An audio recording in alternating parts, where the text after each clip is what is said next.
Hello students, I hope you are doing great and we are back with another chapter। और students आज हम जिस chapter की बात करने वाले हैं वो है आपका chapter 4 that is types of economies.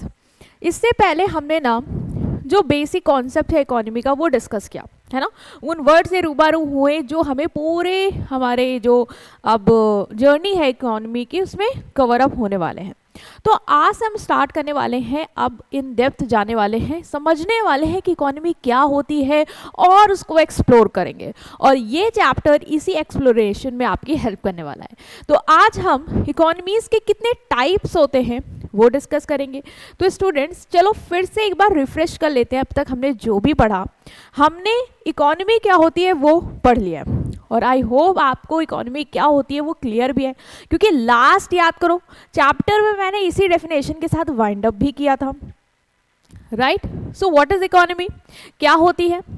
तो हमने पढ़ा था कि economy is not just the collection of activities.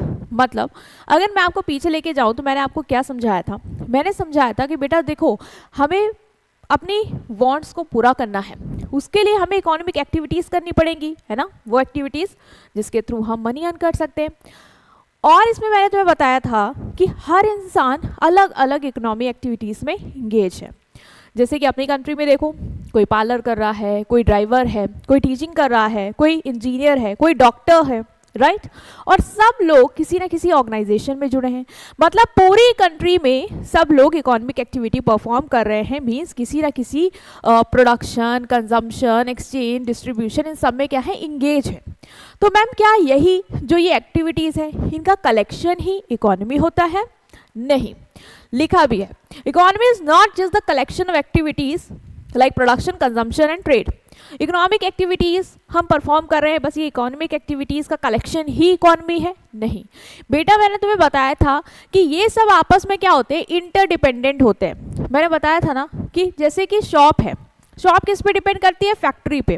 Factory किस पे डिपेंड करती है? वो किसी और पे डिपेंड करती है जो उसको रॉ मटेरियल प्रोवाइड कर रहा है, मतलब सप्लायर पे। वो रॉ मटेरियल देगा तो फैक्ट्री बनाएगी, फैक्ट्री बनाएगी तभी शॉप खरीदेगी, तो शॉप नहीं खरीदेगी तो फैक्ट्री बना के क्या करेगी? मतलब शॉप फैक्ट्री, फैक्ट्री शॉप पे डिपेंड, राइट। शॉप कस्टमर पे डिपेंड, कस्टमर इन्हीं फैक्ट्री शॉप में काम करके पैसा कमा के अपना ये गुजारा कर पा रहा है। तो मतलब ये पूरा जो सिस्टम क्रिएट हो पा रहा है वो क्यों क्रिएट हो पा रहा है? क्योंकि ये सारी इकोनॉमिक एक्टिविटीज आपस में इंटर रिलेटेड है और ये जो पूरा सिस्टम है वो क्या कहलाता है? वो कहलाता है इकोनॉमी। समझा था हमने? तो इकोनॉमी क्या है? इकोनॉमी जो है वो हमारा एक सिस्टम है।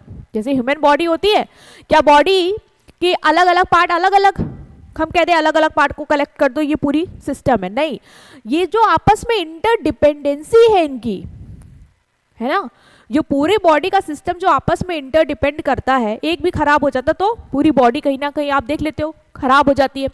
तो ये जो इंटरडिपेंडेंसी होती है वो क्या क्रिएट करती है? सिस्टम क्रिएट करती है।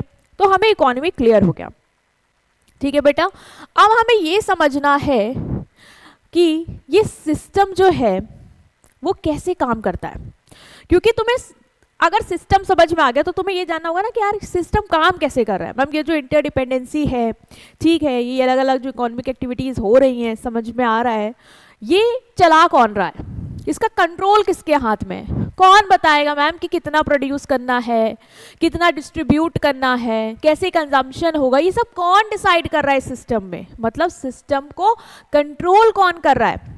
अगर हमें किसी भी सिस्टम को समझना है तो हमें दो बेसिक चीज़ों को जानना ज़रूरी है ना। दो बेसिक चीज़ों को हमें समझना होगा। वो क्या है? पहला क्वेश्चन जो हमारे माइंड में आना चाहिए किसी सिस्टम को समझने के लिए वो ये है कि सिस्टम को कंट्रोल कौन करता है? Who control the system? कहते नहीं है, जैसे आप लोग कभी किसी जैसे फिल्म देखी होगी, तो जब गुंडे लोग किसी मार्केट में जाते हैं तो जिस जहाँ पे उनको कुछ करना होता है ना, कुछ कंट्रोल अपना जमाना होता है, तो वो यही बोलते हैं कि ये मार्केट इसका ओनर कौन है, कौन कंट्रोल कर रहा है, कौन बता रहा है यहाँ पे कैसे क्या चलेगा। तो वैसे ही तुम्हें भी अगर किसी सिस्टम को समझना है तो तुम्हें जानना होगा कि कंट्रोल किसके हाथ में, ठीक। तो ये कंट्रोल किसके हाथ में क्या बताता है ma'am? This tell us who owns the means of production. मतलब बेटा इस सिस्टम में जो मीन्स ऑफ प्रोडक्शन है ना, उसको ओन कौन करता है, इसे ही हम कहेंगे कि कंट्रोल कौन कर रहा है। मतलब जो मीन्स ऑफ प्रोडक्शन है, मीन्स ऑफ प्रोडक्शन मतलब जो लैंड है, फैक्ट्रीज है, मशीन है, रिसोर्सेज है, बैंक है, इंडस्ट्री है, ये सब किसके कंट्रोल में है, किसके हाथ में है, ये हमें जानना पड़ेगा अगर हम सिस्टम को समझना चाहते हैं। तो इसके ही बेसिस पे हम अपने इकोनॉमी को 3 टाइप्स में क्लासिफाई कर देते हैं। तीन टाइप्स में, 3 कैटेगरीज में हम उसको क्लासिफाई करते हैं। एक होती है कैपिटलिस्ट, एक होती है सोशलिस्ट और एक होती है मिक्स्ड। ये बताएगी कि सिस्टम को कंट्रोल कौन कर रहा है, मतलब जो ये मीन्स ऑफ प्रोडक्शन है। अब प्रोडक्शन करने के लिए हमें मटेरियल चाहिए होगा, रिसोर्सेज चाहिए होंगे, जैसे कि हमें लैंड की ज़रूरत है, फैक्ट्री की ज़रूरत है, मशीन चाहिए, है ना, बैंक चाहिए पैसा जो दे, इंडस्ट्री सेटअप चाहिए। तो ये सब कौन ओन करेगा, इसकी ओनरशिप किसके हाथ में होगी, ये हमें पता चलता है।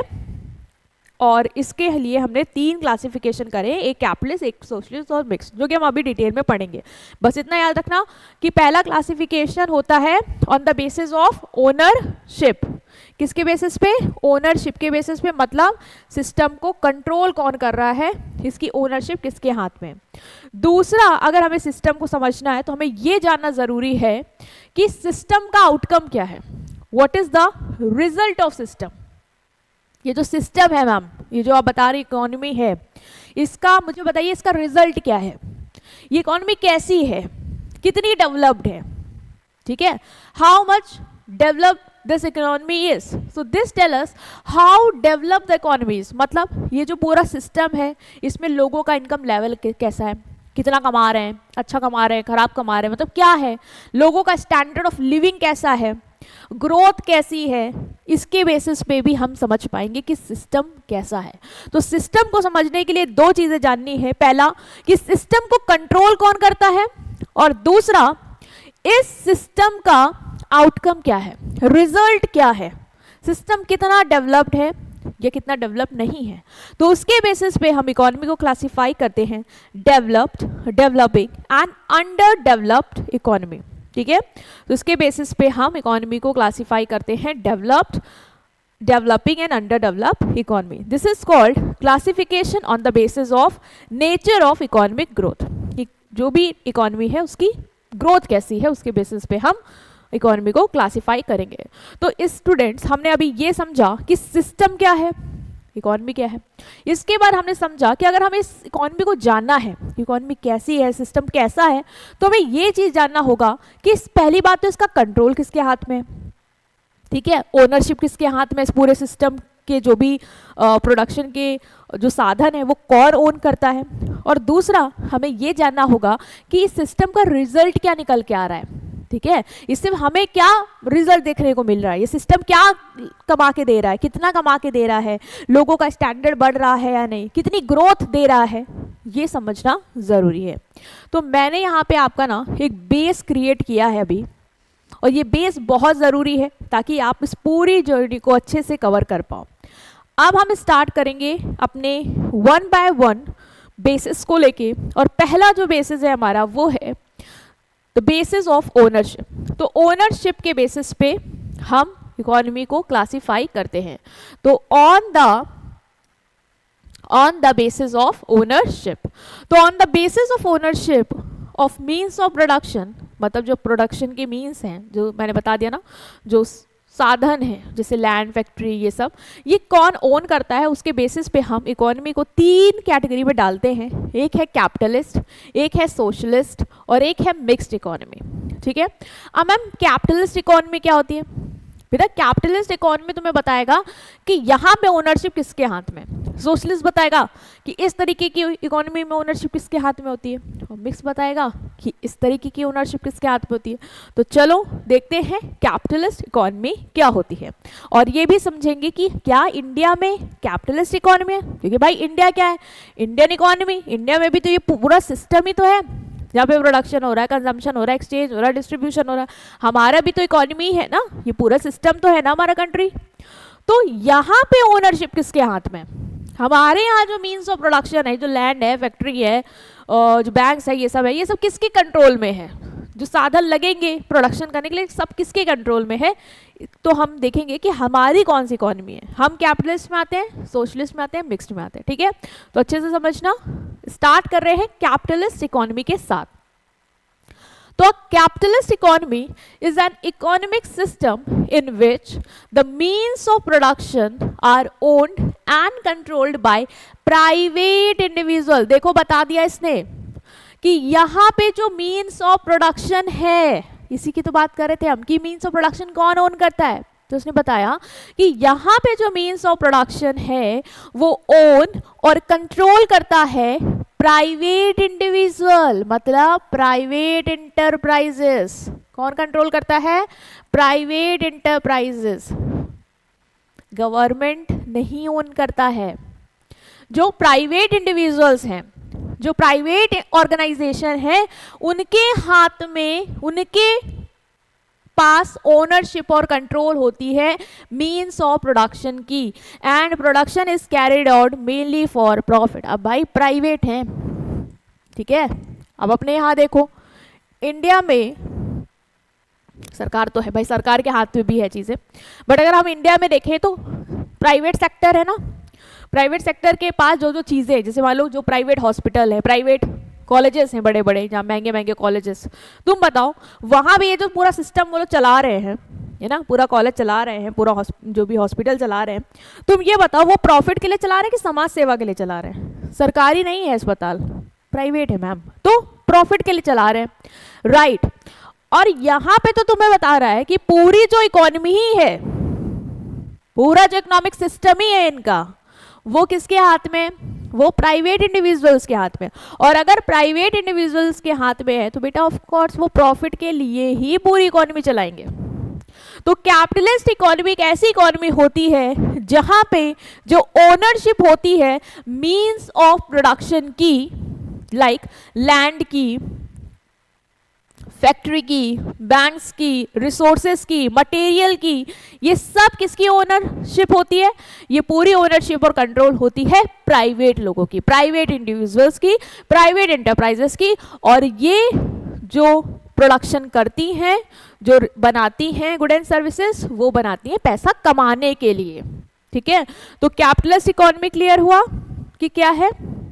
हाँ, तो कैपिटलिस्ट इकोनॉमी एक ऐसा इकोनॉमिक सिस्टम है in which means of production are owned and controlled by private individual or private enterprises, and production is carried out only for the purpose of profit। तो तीन टर्म, प्राइवेट ओनरशिप है, ठीक है, private individuals के हाथ में है, और प्रोडक्शन मेनली प्रॉफिट के लिए किया जाता है, ठीक है? तो ये चीज़ें आपको याद रखनी कि ओनरशिप जो है मीन्स ऑफ प्रोडक्शन की, वो ओन और कंट्रोल करता है प्राइवेट इंडिविजुअल और private enterprise for the purpose of earning profit. Clear? Okay, next हम थोड़ा सा कैपिटलिस्ट इकोनॉमिक को और समझेंगे बेटा, क्योंकि तुम्हारे ना सिलेबस में मीनिंग और डिफरेंस है, बट डिफरेंस तुम बता पाओ उसके लिए तुम्हें जानना होगा कि आखिरकार और फीचर्स क्या हैं इसके, है ना? इतना तो हमें समझ में आए कि प्राइवेट ओनरशिप है, प्रॉफिट के लिए काम कर रहे हैं, और मैम कुछ खूबियां हैं क्या इसकी? तो हाँ है, वो डिस्कस कर लेते हैं, ठीक है? तो कैपिटलिस्ट इकोनॉमी के क्या क्या फीचर्स हैं?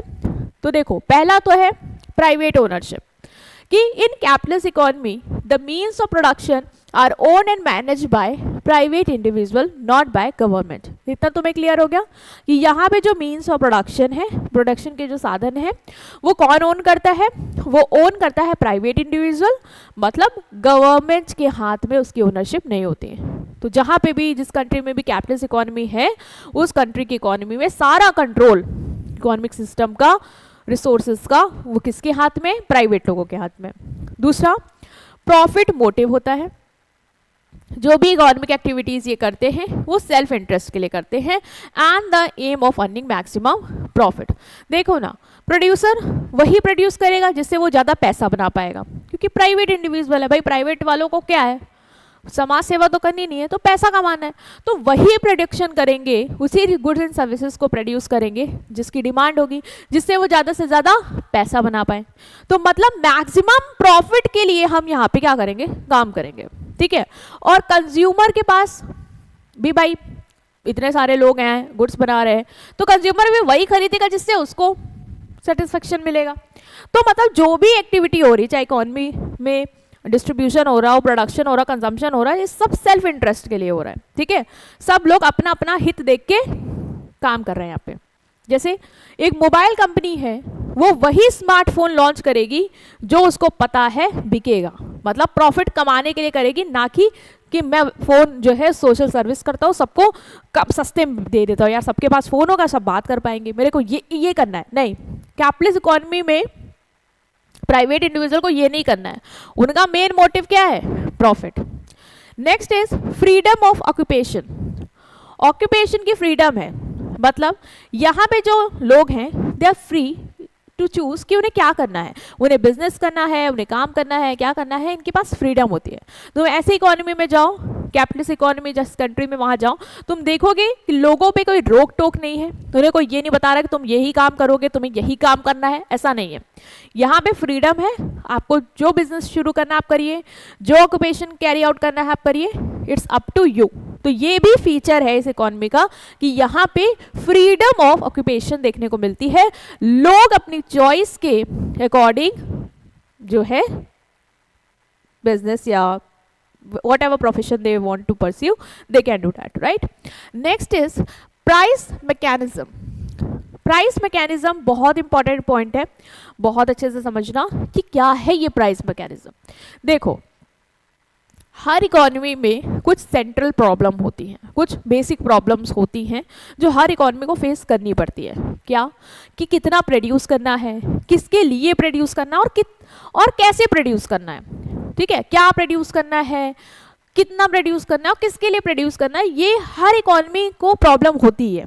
मतलब भाई देखो ना, ये पूरा सिस्टम है, अब सिस्टम में हमें प्रोडक्शन करना है, तो मैम कितना प्रोडक्शन करें और किसके लिए करें, मतलब ऑफ कोर्स उसी के लिए करोगे जिससे तुम्हें अपना मोटिव पूरा होता नजर आए, तुम्हारा प्रॉफिट मोटिव तो वो हो जाए, सोशल वेलफेयर तो वो हो जाए, है ना।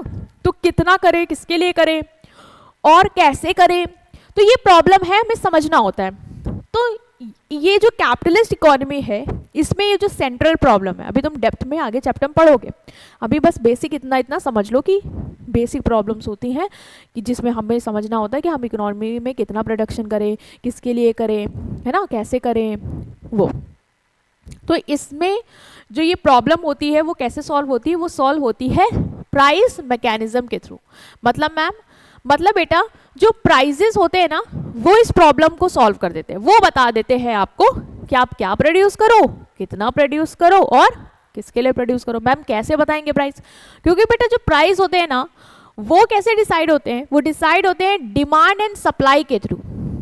कैपिटलिस्ट इकोनॉमी में प्राइस डिसाइड होते हैं डिमांड एंड सप्लाई के थ्रू। मतलब मैम, मतलब ये कि जिस प्रोडक्ट की जितनी ज्यादा डिमांड, उसके लिए हम ज्यादा प्राइस चार्ज कर लेंगे, है ना। खुद सोचो, अगर डिमांड बढ़ती है तो लोग प्राइस बढ़ाने लग जाते हैं कि भाई अब बिक रहा है तो अब बेचो ज़्यादा से ज़्यादा पे, तो हम उसके थ्रू प्राइस डिसाइड कर लेंगे। डिमांड कम है तो भाई हमें प्राइस घटाना पड़ेगा ताकि लोग डिमांड करना शुरू करें। तो प्राइस जो है ये हमारा सॉल्व कर देगा, जिसकी जितनी ज़्यादा डिमांड होगी हम वही प्रोड्यूस करेंगे और उतनी क्वांटिटी में प्रोड्यूस करेंगे जिससे हम उस डिमांड को सेटिस्फाई कर ले जाएं, और उनके लिए प्रोड्यूस करेंगे जो उस चीज़ की डिमांड कर रहे हैं। तो ये जो प्रॉब्लम इस तरीके से सॉल्व होती नज़र आती है कैपिटलिस्ट इकोनॉमी में। यहाँ पे गवर्नमेंट नहीं बताती है आपको कि आप कितना प्रोड्यूस करिए, किसके लिए करिए और कैसे करिए। यहाँ पे सरकार का कोई हस्तक्षेप नहीं है, यहाँ पे प्राइवेट इंडिविजुअल्स जो है वही डिसाइड करेंगे किसके थ्रू, किसकी हेल्प के थ्रू, वो करते हैं प्राइस मैकेनिज्म के through, which is guided by demand and supply, right.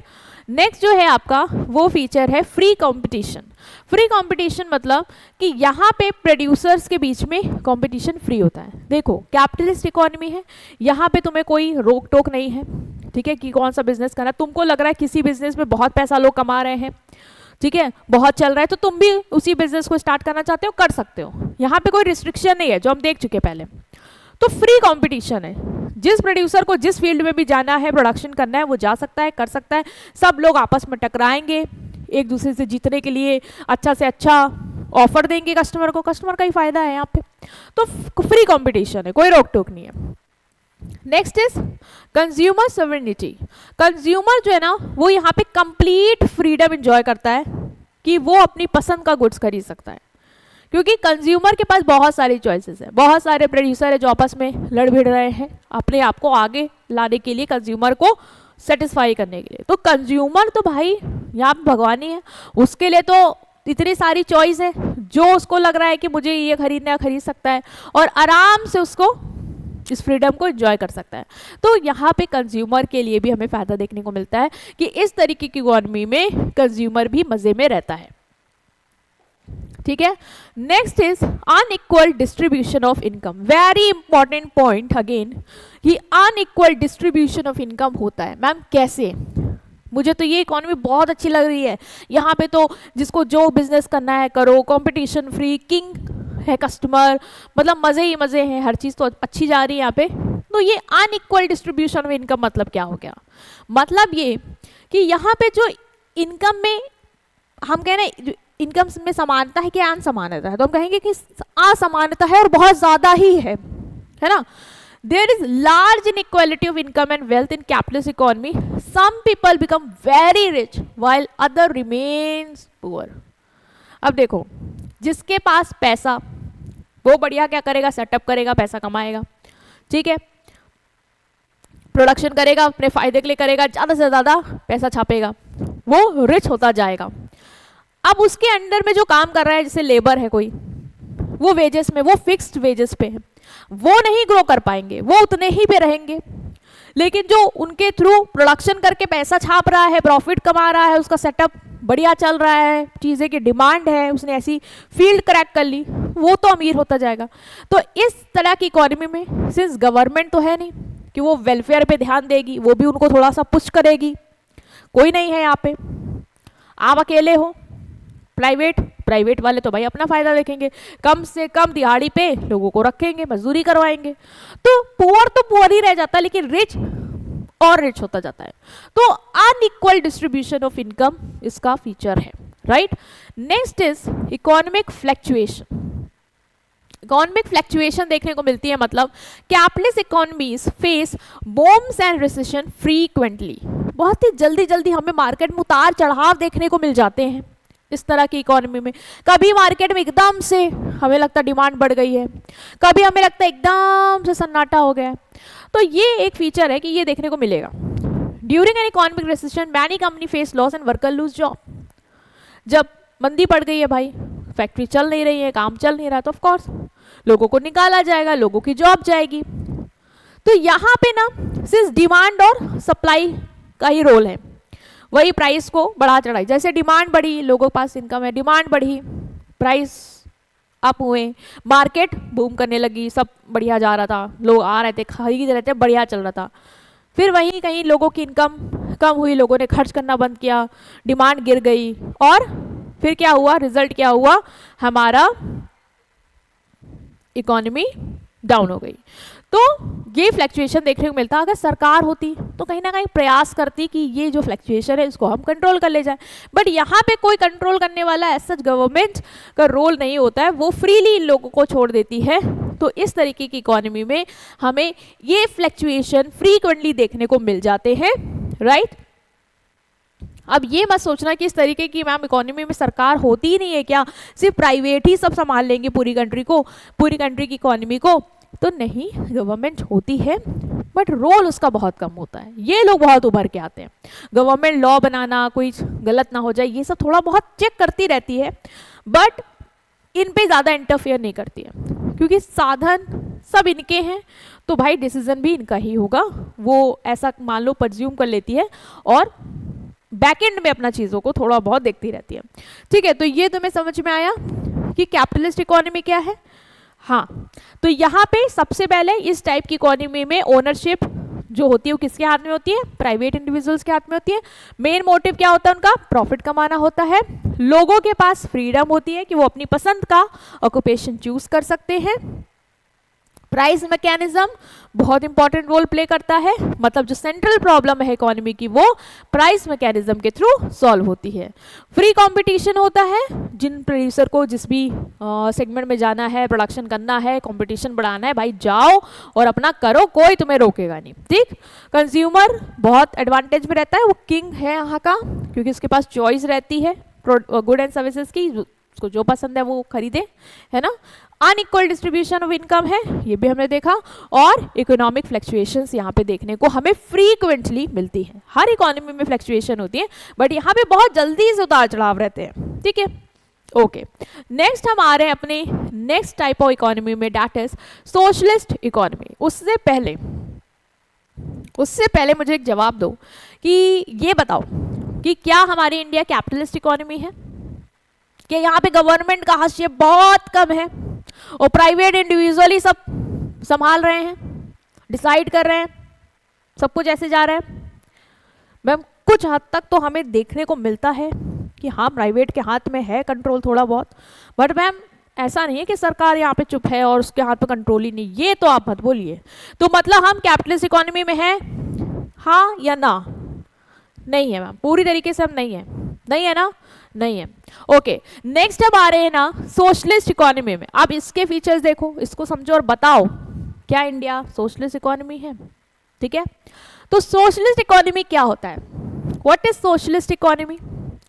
ये वो इकोनॉमिक सिस्टम है जहां पे means of production are owned and control. Means of production को ओन और कंट्रोल कौन करता है? कंट्रोल और ओन करता है government on the behalf of whole society. पूरे सोसाइटी के बिहाफ पे जो मीन्स ऑफ प्रोडक्शन है, लैंड है, फैक्ट्रीज है, रॉ मटेरियल है, रिसोर्सेज है, बैंक है, इंडस्ट्रीज, इन सब का ओनरशिप और कंट्रोल किसके हाथ में है? यहाँ पे गवर्नमेंट के हाथ में है। वहां पे किसके हाथ में था? प्राइवेट इंडिविजुअल्स के हाथ में था। यहाँ पे किसके हाथ में है? गवर्नमेंट के हाथ में। इसको क्या बोलेंगे? इसको बोलेंगे socialist economy.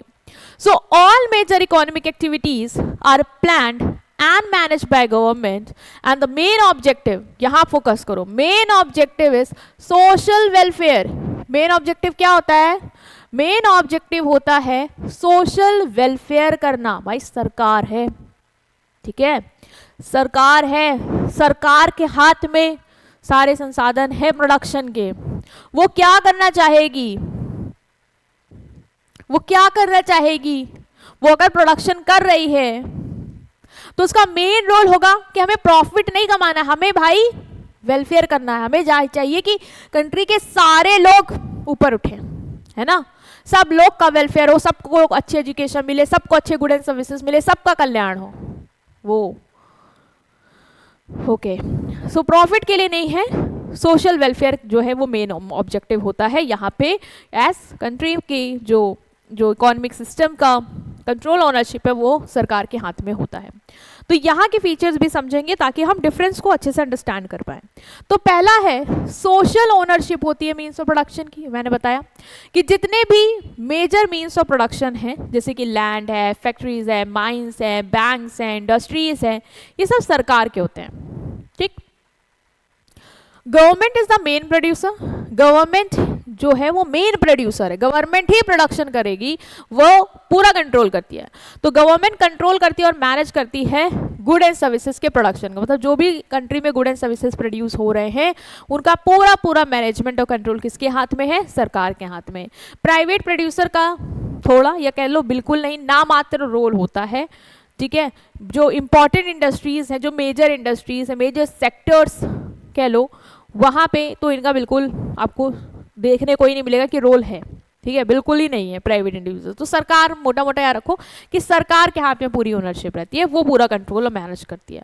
Next is central economic problem. Ma'am central economic plans जो आपने बताया था, सेंट्रल इकोनॉमिक प्रॉब्लम हमने भी पढ़ी थी, क्या प्रोड्यूस करना है, कितना करना है, किसके लिए करना है, वो यहाँ पे कैसे सॉल्व होगी? वहाँ पे तो समझ में आए कि प्राइस के थ्रू सॉल्व हो रही थी, है ना मैम। जिसका जितना ज़्यादा प्राइस था हम समझ रहे थे कि वही हमें बनाना चाहिए क्योंकि हम ज़्यादा प्रॉफिट कमा पाएंगे। अच्छा बताइए यहाँ पे कैसे पता चलेगा? तो यहाँ पे जो इकोनॉमिक डिसीजन है वो सेंट्रल प्लान के थ्रू लिए जाते हैं, सरकार के थ्रू। सेंट्रल प्लान जो गवर्नमेंट बनाती है उनके थ्रू हम इकोनॉमिक डिसीजन लेते हैं कि क्या प्रोड्यूस करना है, कितना करना है और किसके लिए करना, मतलब सरकार डिसाइड करेगी, सरकार प्लानिंग वगैरह करती है, उसमें वो डिसाइड करती है कि क्या बनेगा, कितना बनेगा और कैसे बटेगा, वो सरकार बताएगी, क्योंकि मीन्स ऑफ प्रोडक्शन सरकार के हैं, है ना, कंट्रोल सारा उसके हाथ में है।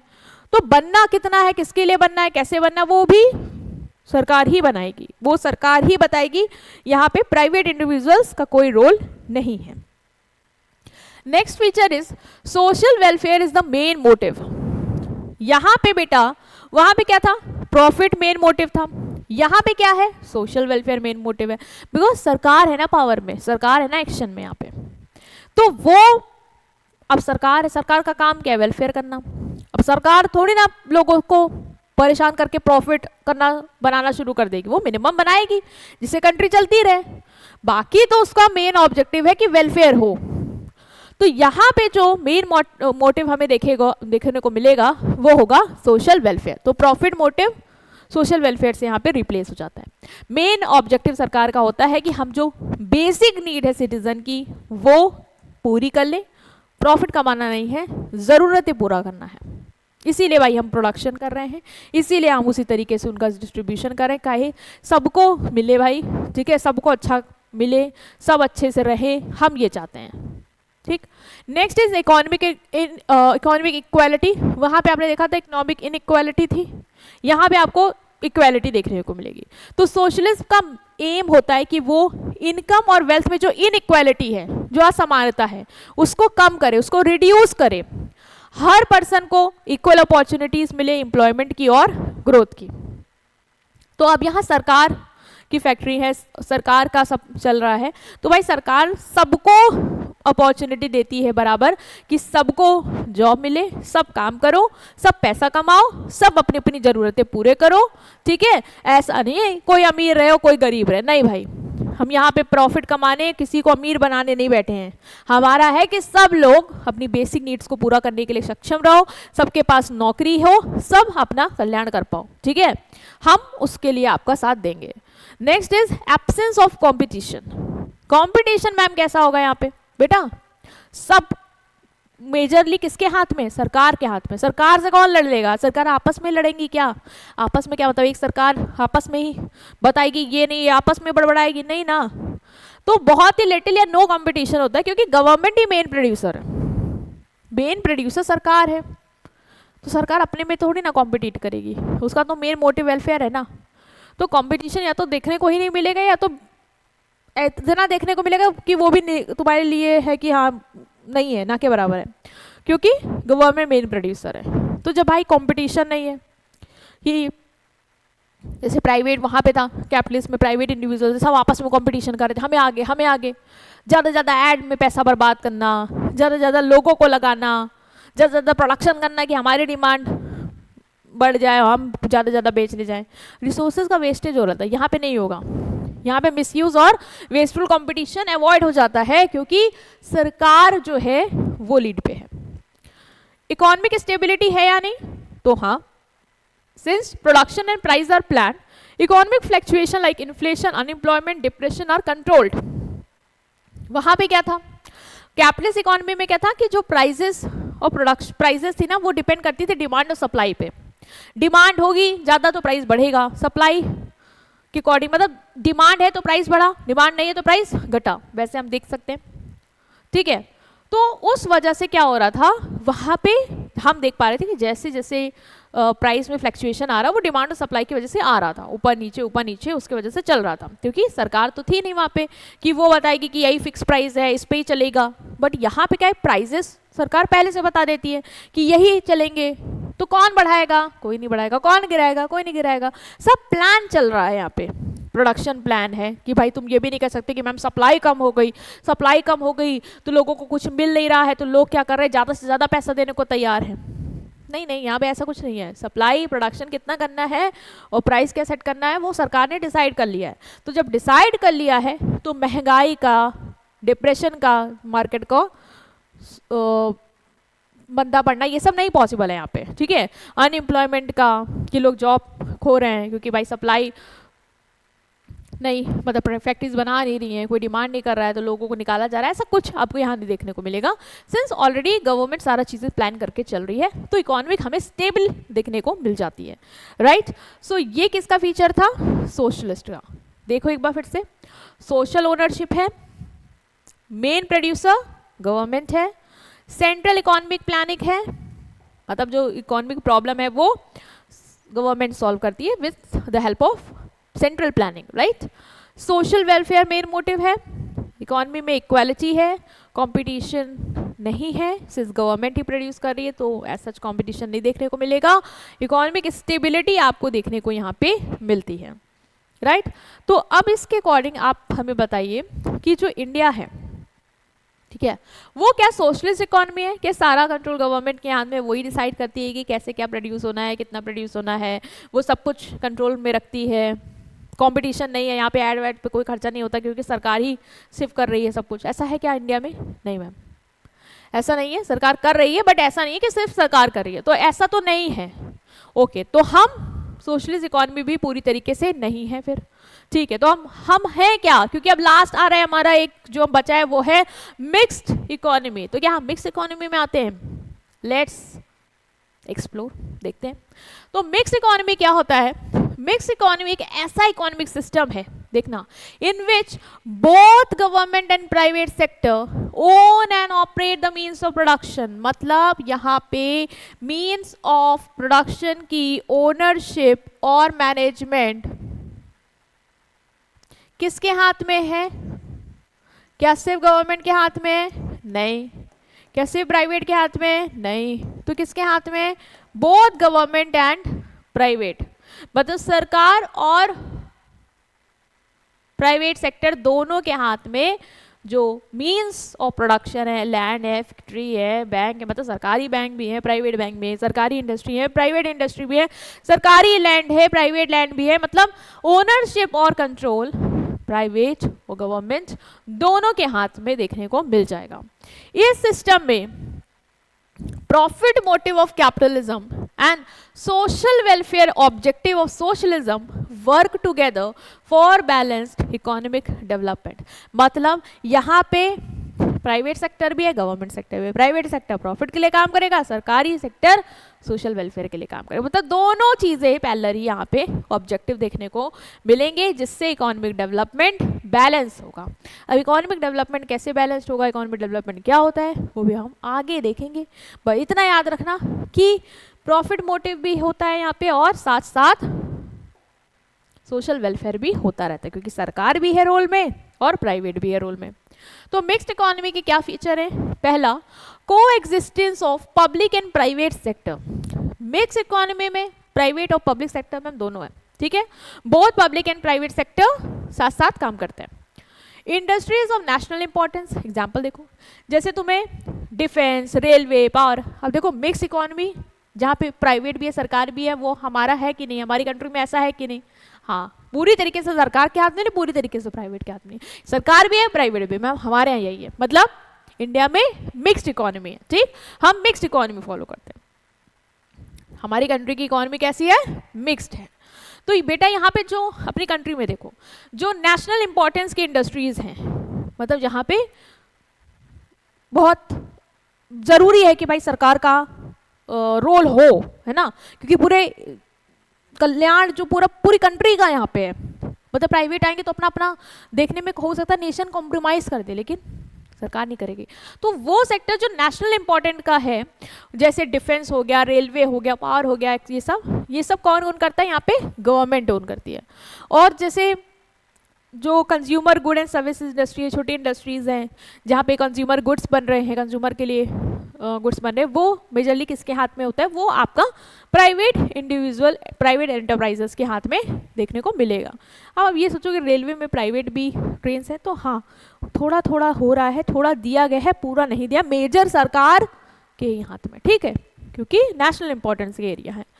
तो सरकार और प्राइवेट दोनों लोग आपको दिखेंगे। दूसरा है combination of price system and economic planning, मतलब ये कि मिक्स्ड इकोनॉमी में मार्केट फोर्स और गवर्नमेंट प्लानिंग दोनों चलती है, दोनों आपको देखने को मिलेंगी कि जो गुड्स के कुछ आप देखोगे, कुछ हमारे यहाँ गुड्स ऐसे होंगे जिनका प्राइस डिमांड और सप्लाई बताएगा कि क्या होना चाहिए। जैसे कैपिटलिस्ट में क्या था, कैपिटलिस्ट में डिमांड और सप्लाई बता रहा था प्राइस क्या होगा, सोशलिस्ट में गुड्स का प्राइस क्या होगा सरकार बता रही थी, हम ये तय रखते हैं, ठीक है, जो सब अफोर्ड कर ले सबका कल्याण हो जाए। लेकिन यहाँ पे आप देखोगे कि ऐसे बहुत से गुड्स होंगे जिनका प्राइस डिमांड और सप्लाई तय कर रहा होगा, लेकिन गवर्नमेंट भी इकोनॉमिक डेवलपमेंट प्लान करती है, गवर्नमेंट भी बजट बनाती है, वो भी पॉलिसी बनाती है, 5 ईयर प्लान्स जो पहले बनते थे वो पूरा बनाती है, जिससे वो भी गाइड करती है कि प्राइसेस में कितनी फ्लक्चुएशन हम अलाउ करेंगे, मैक्सिमम सेलिंग प्राइस कितना हो सकता है ना। तो गवर्नमेंट का भी रोल रहता है, मतलब पूरी तरीके से ऐसा नहीं कहोगे कि डिमांड और सप्लाई ही प्राइस करती है, कुछ ऐसे भी गुड्स हैं जिसका प्राइस गवर्नमेंट ही तय करती है। जैसे जो एसेंशियल मेडिसिन है उसका भैया प्राइवेट होंगे तो ज़्यादा से ज़्यादा महंगा बेचेंगे, ये सोच के कि लोग ज़रूरत की चीज़ है तो ज़्यादा से ज़्यादा दे देंगे, नहीं, तो सरकार रेगुलेट करने के लिए वो भी अवेलेबल है, वो भी बजट वगैरह तय करती है जहाँ पे वो भी प्राइसेस वगैरह सेट करती है। तो दोनों का रोल आपको देखने को मिलेगा प्राइस सेटिंग में। नेक्स्ट है profit motive and social welfare. यहाँ पे प्रॉफिट मोटिव भी है और सोशल वेलफेयर भी है। प्राइवेट एंटरप्राइजेस प्रॉफिट मोटिव पे काम करेंगे और गवर्नमेंट फोकस करेगी कि सोशल वेलफेयर भी हो, मतलब वो ये देखेगी कि प्राइवेट वाले गलत एक्सप्लॉयटेशन ना करें, है ना। वेजेस सेट करना कि मिनिमम वेज भाई आपको इतनी इतनी देनी ही देनी है, और सरकार रहेगी तो वो फ्री में हेल्थ, फ्री में एजुकेशन, ये पे भी फोकस करेगी, तो मतलब वेलफेयर भी होगा और प्रॉफिट मोटिव भी देखने को मिलेगा, ठीक है। The main M is not only profit but improvement in the standard of living. यहाँ पे मेन एम जो है वो प्रॉफिट नहीं होता है, बल्कि ये होता है कि लोगों को अच्छी सेवाएं, अच्छे अवसर मिले जिससे वो अपना वेलफेयर कर पाए, उनका लिविंग स्टैंडर्ड बढ़े। Government regulation and control. Government यहाँ पे प्राइवेट एंटरप्राइजेस को रेगुलेट करती हुई नजर आएगी through loss, taxation, licensing, price control and labour laws. आप देखते होंगे इंडिया में भी सरकार कंट्रोल करती है, वो टैक्स लगाती है कंपनी पे, है ना, हर सेक्टर पे, बिजनेस पे, सबको टैक्स देना पड़ता है। सरकार इनके लिए लॉ बनाती है कि इस कानून के तहत ही काम करेंगे आप। प्राइस को कंट्रोल करती है कि ज़्यादा कहीं अगर उसको लगता है कि मोनोपोली बन रही है, प्राइस सेटिंग हो रही है, तो वहाँ पे वो मोनोपोली तोड़ने के लिए काम करती है। तो मतलब सरकार जो है वो यहाँ पे बैकएंड पे नहीं है, वो पूरी तरीके से कंट्रोल और रेगुलेशन कर रही है, जिससे वो ये इंश्योर करती है कि कंज्यूमर का और वर्कर्स का एक्सप्लॉयटेशन ना हो। Next is reduction of inequality of income and wealth. Ma'am यहाँ पे क्या हमें असमानता देखने को मिलेगी इनकम एंड वेल्थ में? तो मिक्स्ड इकोनॉमी का बेटा मेन एम होता है कि वो इकोनॉमिक इनइक्वालिटी को रिड्यूस करे, ठीक है। यहाँ पे जैसे इंडिया में भी तुम देखते होगे प्रोग्रेसिव टैक्सेशन सिस्टम है। प्रोग्रेसिव टैक्स मतलब टैक्स के ऊपर टैक्स। जो रिच है, जैसे जो रिच लोग होते हैं जिनकी इनकम 50 लाख से ज़्यादा है, मतलब वो अगर सालाना 50 लाख से ज़्यादा कमा रहे होते तो उनके ऊपर जो टैक्स आता है उसके ऊपर भी सरकार टैक्स लेती है। ये अभी आप आगे बहुत पढ़ोगे तो प्रोग्रेसिव टैक्सेशन हम फॉलो करते हैं, जिससे रिच को टैक्स के ऊपर भी टैक्स देना पड़ जाए, जिससे हम उसको थोड़ा सा खींच पाए नीचे। तो यहाँ पे वो उसके थ्रू सब्सिडी देना, ठीक है, जैसे जो स्मॉल इंडस्ट्रीज़ हैं उनको थोड़ा सस्ते में सब्सिडी दे देना, है ना, छूट दे देना, जिससे वो आगे बढ़ पाए, कॉम्पिटिट कर पाए।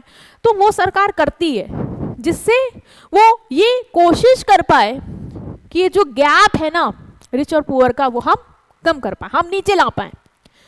तो इन गवर्नमेंट ट्राई करती है कि वो बैलेंस ला पाए इनकम और वेल्थ के डिस्ट्रीब्यूशन में। तो ये क्या है, ये आपके फीचर है मिक्स्ड इकोनॉमी में। मतलब मिक्स्ड इकोनॉमी में आपको देखने को ये सब मिलेगा कि ये सारी चीज़ें हो रही हैं। नेक्स्ट है इकोनॉमिक डेवलपमेंट, यहाँ पे बैलेंस्ड होगा, बैलेंस्ड इकोनॉमिक डेवलपमेंट मतलब economic growth and social justice are given important. Industries are develop along with agriculture, health, education and employment. मतलब बेटा यहाँ पे इकोनॉमिक ग्रोथ तो देखने को मिलेगी, अभी समझेंगे डिटेल में इकोनॉमिक ग्रोथ क्या होता है। अभी समझ लो इकोनॉमिक ग्रोथ मतलब गुड एंड सर्विसेज का अच्छा खासा प्रोडक्शन, लोगों का इनकम लेवल बढ़ रहा है, ये सब तुमको देखने को मिलेगा। साथ ही साथ तुम ये भी देखोगे कि जैसे ही प्रोडक्शन बढ़ रहा है, इनकम बढ़ रही है, लोगों के पास अच्छी सुविधा है, अच्छे हॉस्पिटल सर्विस, ठीक है, अच्छी हेल्थ सर्विस, अच्छी एजुकेशन, अच्छा लिविंग स्टैंडर्ड, ये सब भी उनके पास बढ़ रहा है, मतलब इकोनॉमिक डेवलपमेंट बैलेंस चल रहा है। ये नहीं कि सिर्फ पैसा है, सुविधा भी है, ठीक है, स्टैंडर्ड भी बढ़ रहा है, एग्रीकल्चर में भी डेवलपमेंट हो रहा है, पूरा कंट्री का अच्छा खासा डेवलपमेंट देखने को मिलेगा। यहाँ पे सरकार का पॉजिटिव रोल है, गवर्नमेंट एक्टिव रोल करती है, प्लानिंग करती है, पब्लिक सर्विस देती है। अब देखो हमारे यहाँ पे पब्लिक सर्विसेज है कि नहीं, सरकारी स्कूल, सरकारी दफ्तर, सरकारी हेल्थ सर्विसेज, है ना, सरकारी पार्क, सब सुविधाएं हमारे पास। तो सरकार पब्लिक सर्विस देती है, मार्केट फेलियर को करेक्ट करती है। मार्केट में अगर वो देख रही है कि कुछ चीज़ें सही से नहीं जा रही हैं, है ना, करप्शन हो रहा है, कट थ्रोट कॉम्पिटिशन हो रहा है जिसकी वजह से कस्टमर एक्सप्लॉइट हो रहा है, तो वो सब चीज़ें ठीक करने की कोशिश करना। तो government as a guide, as a regulator यहाँ पे काम करती नजर आती है। मतलब ये नहीं कि गवर्नमेंट एकदम पीछे है या पूरी तरीके से आगे, नहीं नहीं नहीं, वो बैलेंस्ड वे में अपना काम करती रहती है। तो इंडिया क्या है, इंडिया हमारी मिक्स्ड इकोनॉमी है, क्योंकि हमारे यहाँ भी ऐसा ही स्ट्रक्चर हम देखते हैं। ठीक है, एक बार फिर से फीचर्स को रिवाइज कर लें ताकि अब हम डिफरेंस को कवर कर पाए जो हमारे पेपर में आएगा। पहला क्या है, पब्लिक और प्राइवेट सेक्टर दोनों एग्जिस्ट करते हैं। ठीक है, प्राइस सिस्टम इकोनॉमिक प्लानिंग का कॉम्बिनेशन है, मतलब प्राइस गुड एंड सर्विसेज की डिमांड एंड सप्लाई तय करेंगे, लेकिन सरकार का भी पूरा कंट्रोल रहता है, वो भी देखती रहती है। प्रॉफिट मोटिव भी है, सोशल वेलफेयर भी है। गवर्नमेंट कंट्रोल और रेगुलेट करती है। इनइक्वालिटी ऑफ इनकम वेल्थ को रिड्यूस करने की यहाँ पे पूरी कोशिश करी जाती है। बैलेंस इकोनॉमिक डेवलपमेंट होता है। पॉजिटिव रोल है यहाँ पे गवर्नमेंट का। तो अब हम एक बार इस पिक्चर के थ्रू गो थ्रू कर लेंगे जो हमने अभी तक पढ़ा है। फिर से हमने पढ़ा कि हम इकोनॉमी को पहला basis on the basis of type, on the basis of means of production, हम इकोनॉमी के टाइप्स को डिवाइड करते हैं कि अगर हमें समझना इकोनॉमिक सिस्टम क्या है, तो सिस्टम को समझने के लिए हमें सबसे पहले जरूरत होती है कि हम ये समझें कि उस सिस्टम को कंट्रोल कौन करता है, मतलब वहां पे जो मीन्स ऑफ प्रोडक्शन है उसकी ओनरशिप, उसका कंट्रोल किसके हाथ में। तो इसके बेसिस पे हम इकोनॉमी को 3 टाइप में क्लासिफाई करते हैं। First is capitalist, second is socialist and third is mixed economy. अगर इकोनॉमी में मीन्स ऑफ प्रोडक्शन का कंट्रोल प्राइवेट सेक्टर के पास में है तो वो होगी कैपिटलिस्ट। अगर वही कंट्रोल गवर्नमेंट पब्लिक सेक्टर के हाथ में है तो वो होगी सोशलिस्ट। और अगर वही कंट्रोल गवर्नमेंट और प्राइवेट दोनों के हाथ में है तो वो होगी मिक्स्ड इकोनॉमी। कैपिटलिस्ट इकोनॉमी में कौन डिसीजन लेता है? Private individuals. सोशलिस्ट में कौन डिसीजन लेता है? Government through central planning. Mixed economy में कौन डिसीजन लेता है? मार्केट फोर्सेस भी और गवर्नमेंट भी रेगुलेट करती है। मेन मोटिव क्या है? प्रॉफिट कमाना। मेन मोटिव क्या है? सोशल वेलफेयर करना। मेन मोटिव क्या है? प्रॉफिट और सोशल वेलफेयर दोनों करना। Example of capitalist economy USA. USA में कैपिटलिस्ट इकोनॉमी है। Socialist economy USSR, now Russia, north Korea, यहाँ पे सरकार का देख लेना पूरा कंट्रोल है। और मिक्स्ड इकोनॉमी में देखें तो हमारा इंडिया आगे है। ठीक है, economy differ mainly on who owns and control the means of production. तो इसी के बेसिस पे हम इकोनॉमी को 3 टाइप्स में क्लासिफाई कर देते हैं on the basis of ownership of means of production. Clear? Okay, next हमें बेटा जो समझना है, जो बहुत इंपॉर्टेंट है, बहुत इंपॉर्टेंट है, वो है आपका डिफरेंस। मतलब ये पढ़ के जाना, ये बहुत चांसेस हैं कि आपके पेपर में आपको क्वेश्चन देखने को मिलेगा और मैं बहुत डिफरेंस करा दूंगी जिससे मैक्सिमम तुम रिकॉल कर ले जाओगे। ठीक है, तो सबसे पहले हम जो पढ़ के आए ना, डिफरेंस वही है। तुमने फीचर्स को सही से समझ लिया तो समझ लो तुमने अपने डिफरेंस के रास्ते को पूरी तरीके से आसान कर दिया। जहां तुम्हें अब मैं एक पढ़ा के 100% मेहनत कराती है, अब तुम्हें 90% तुम करके आए हो, 10% बस तुम्हें इसको गो थ्रू करना है। पहला क्या है? ओनरशिप की बात। तो बताओ कैपिटलिस्ट में किसके पास ओनरशिप है? मैम, ओनरशिप प्राइवेट इंडिविजुअल के हाथ में है। तो पहला डिफरेंस ये हो जाएगा कि means of production are owned by private individuals. Okay, socialist में किसके पास है? मैम, सरकार के पास है। तो means of production are owned and controlled by government, right. ये बताओ मिक्स्ड इकोनॉमी में किसके पास है? तो ma'am, means of production are owned by government and private sector both. तो पहला डिफरेंस क्लियर है, on the basis of ownership. दूसरा तुमको याद रहेगा, दैट इज मोटिव। मोटिव क्या है बेटा, यहां पे ma'am economic activities profit motive और सेल्फ इंटरेस्ट के लिए की जा रही हैं। यहाँ पे जो भी इकोनॉमिक एक्टिविटीज हो रही है, चाहे वो प्रोडक्शन हो, कंजम्पशन हो, डिस्ट्रीब्यूशन, एक्सचेंज हो, वो सब सेल्फ इंटरेस्ट और पैसे कमाने के लिए हो रही हैं। यहाँ पे इकोनॉमिक एक्टिविटीज सोशल वेलफेयर के लिए हो रही है, सरकार है। यहाँ पे इकोनॉमिक एक्टिविटीज प्रॉफिट और सोशल वेलफेयर दोनों के लिए की जा रही हैं। क्लियर है? तो ये दो डिफरेंस तो तुम भूलोगे ही नहीं पेपर में। दूसरा, तीसरा याद करो, मैंने बताया था सेंट्रल प्रॉब्लम का सोल्यूशन कौन देगा। यहां पे सेंट्रल प्रॉब्लम सॉल्व होती थी प्राइस मैकेनिज्म के थ्रू, पढ़ा था ना कैपिटलिस्ट में। यहां पे सेंट्रल प्रॉब्लम सॉल्व होती थी गवर्नमेंट प्लानिंग के थ्रू, गवर्नमेंट बताएगी कितना प्रोड्यूस होगा, किसके लिए होगा, कब होगा, जो भी है। यहां पे सेंट्रल प्रॉब्लम कैसे सॉल्व होती है, प्राइस मैकेनिज्म और गवर्नमेंट प्लानिंग दोनों के थ्रू। ठीक है, नेक्स्ट है नेचर ऑफ ऑक्यूपेशन। यहाँ पे लोगों के पास पूरी छूट थी, उनको जो स्टार्ट करना है, जो ऑक्यूपेशन करना है, वो अपनी पसंद से कर सकते हैं। सोशलिस्ट इकोनॉमी में तुम देखोगे कि यहाँ पे लोगों के पास फ्रीडम कम होती है, यहाँ पे सरकार बताती है कि क्या करना है। जैसे नॉर्थ कोरिया सब में तुम देखोगे, वहाँ पे सरकार बताती है लोगों को कि तुम ये काम करोगे, उनके पास उतनी चॉइस नहीं होती है। तुम इंजीनियर हो, तुम इस फैक्ट्री में इस यहाँ पे काम करोगे, तो वो सरकार बताएगी।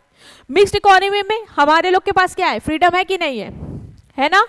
हम लोग एंजॉय करते हैं ना freedom occupation with government control. मतलब मैम, मतलब बेटा तुम कोई ऐसा काम नहीं कर सकते हो इंडिया में जो इलीगल हो, है ना। मतलब कोई ऐसा बिजनेस तुम नहीं कर सकते जिससे लोगों को नुकसान हो, वहां पे सरकार तुम्हें रोकेगी, है ना। तो फ्रीडम है, हमारे पास भी है, लेकिन गवर्नमेंट का कंट्रोल के साथ। इनके पास तो है ही नहीं, सोचो, वो इनके पास तो पूरी है। ठीक, तो ये हमें क्लियर हुआ nature of occupation. Okay, next आता है कंपटीशन। तो अगर हम कैपिटलिस्ट की बात करें तो कंपटीशन कैसा था, फ्री कंपटीशन था मैम। यहाँ पे जिस प्रोड्यूसर को जिस फील्ड में लग रहा है पैसा है ज्यादा, वो आके अपना कर सकता है, तो फ्री था वहाँ पे। सोशलिस्ट में कंपटीशन था ही नहीं, क्योंकि गवर्नमेंट ही सोल प्रोड्यूसर थी, वही प्रोड्यूसर है, तो भाई वो क्या किससे कंपटीशन करेगी।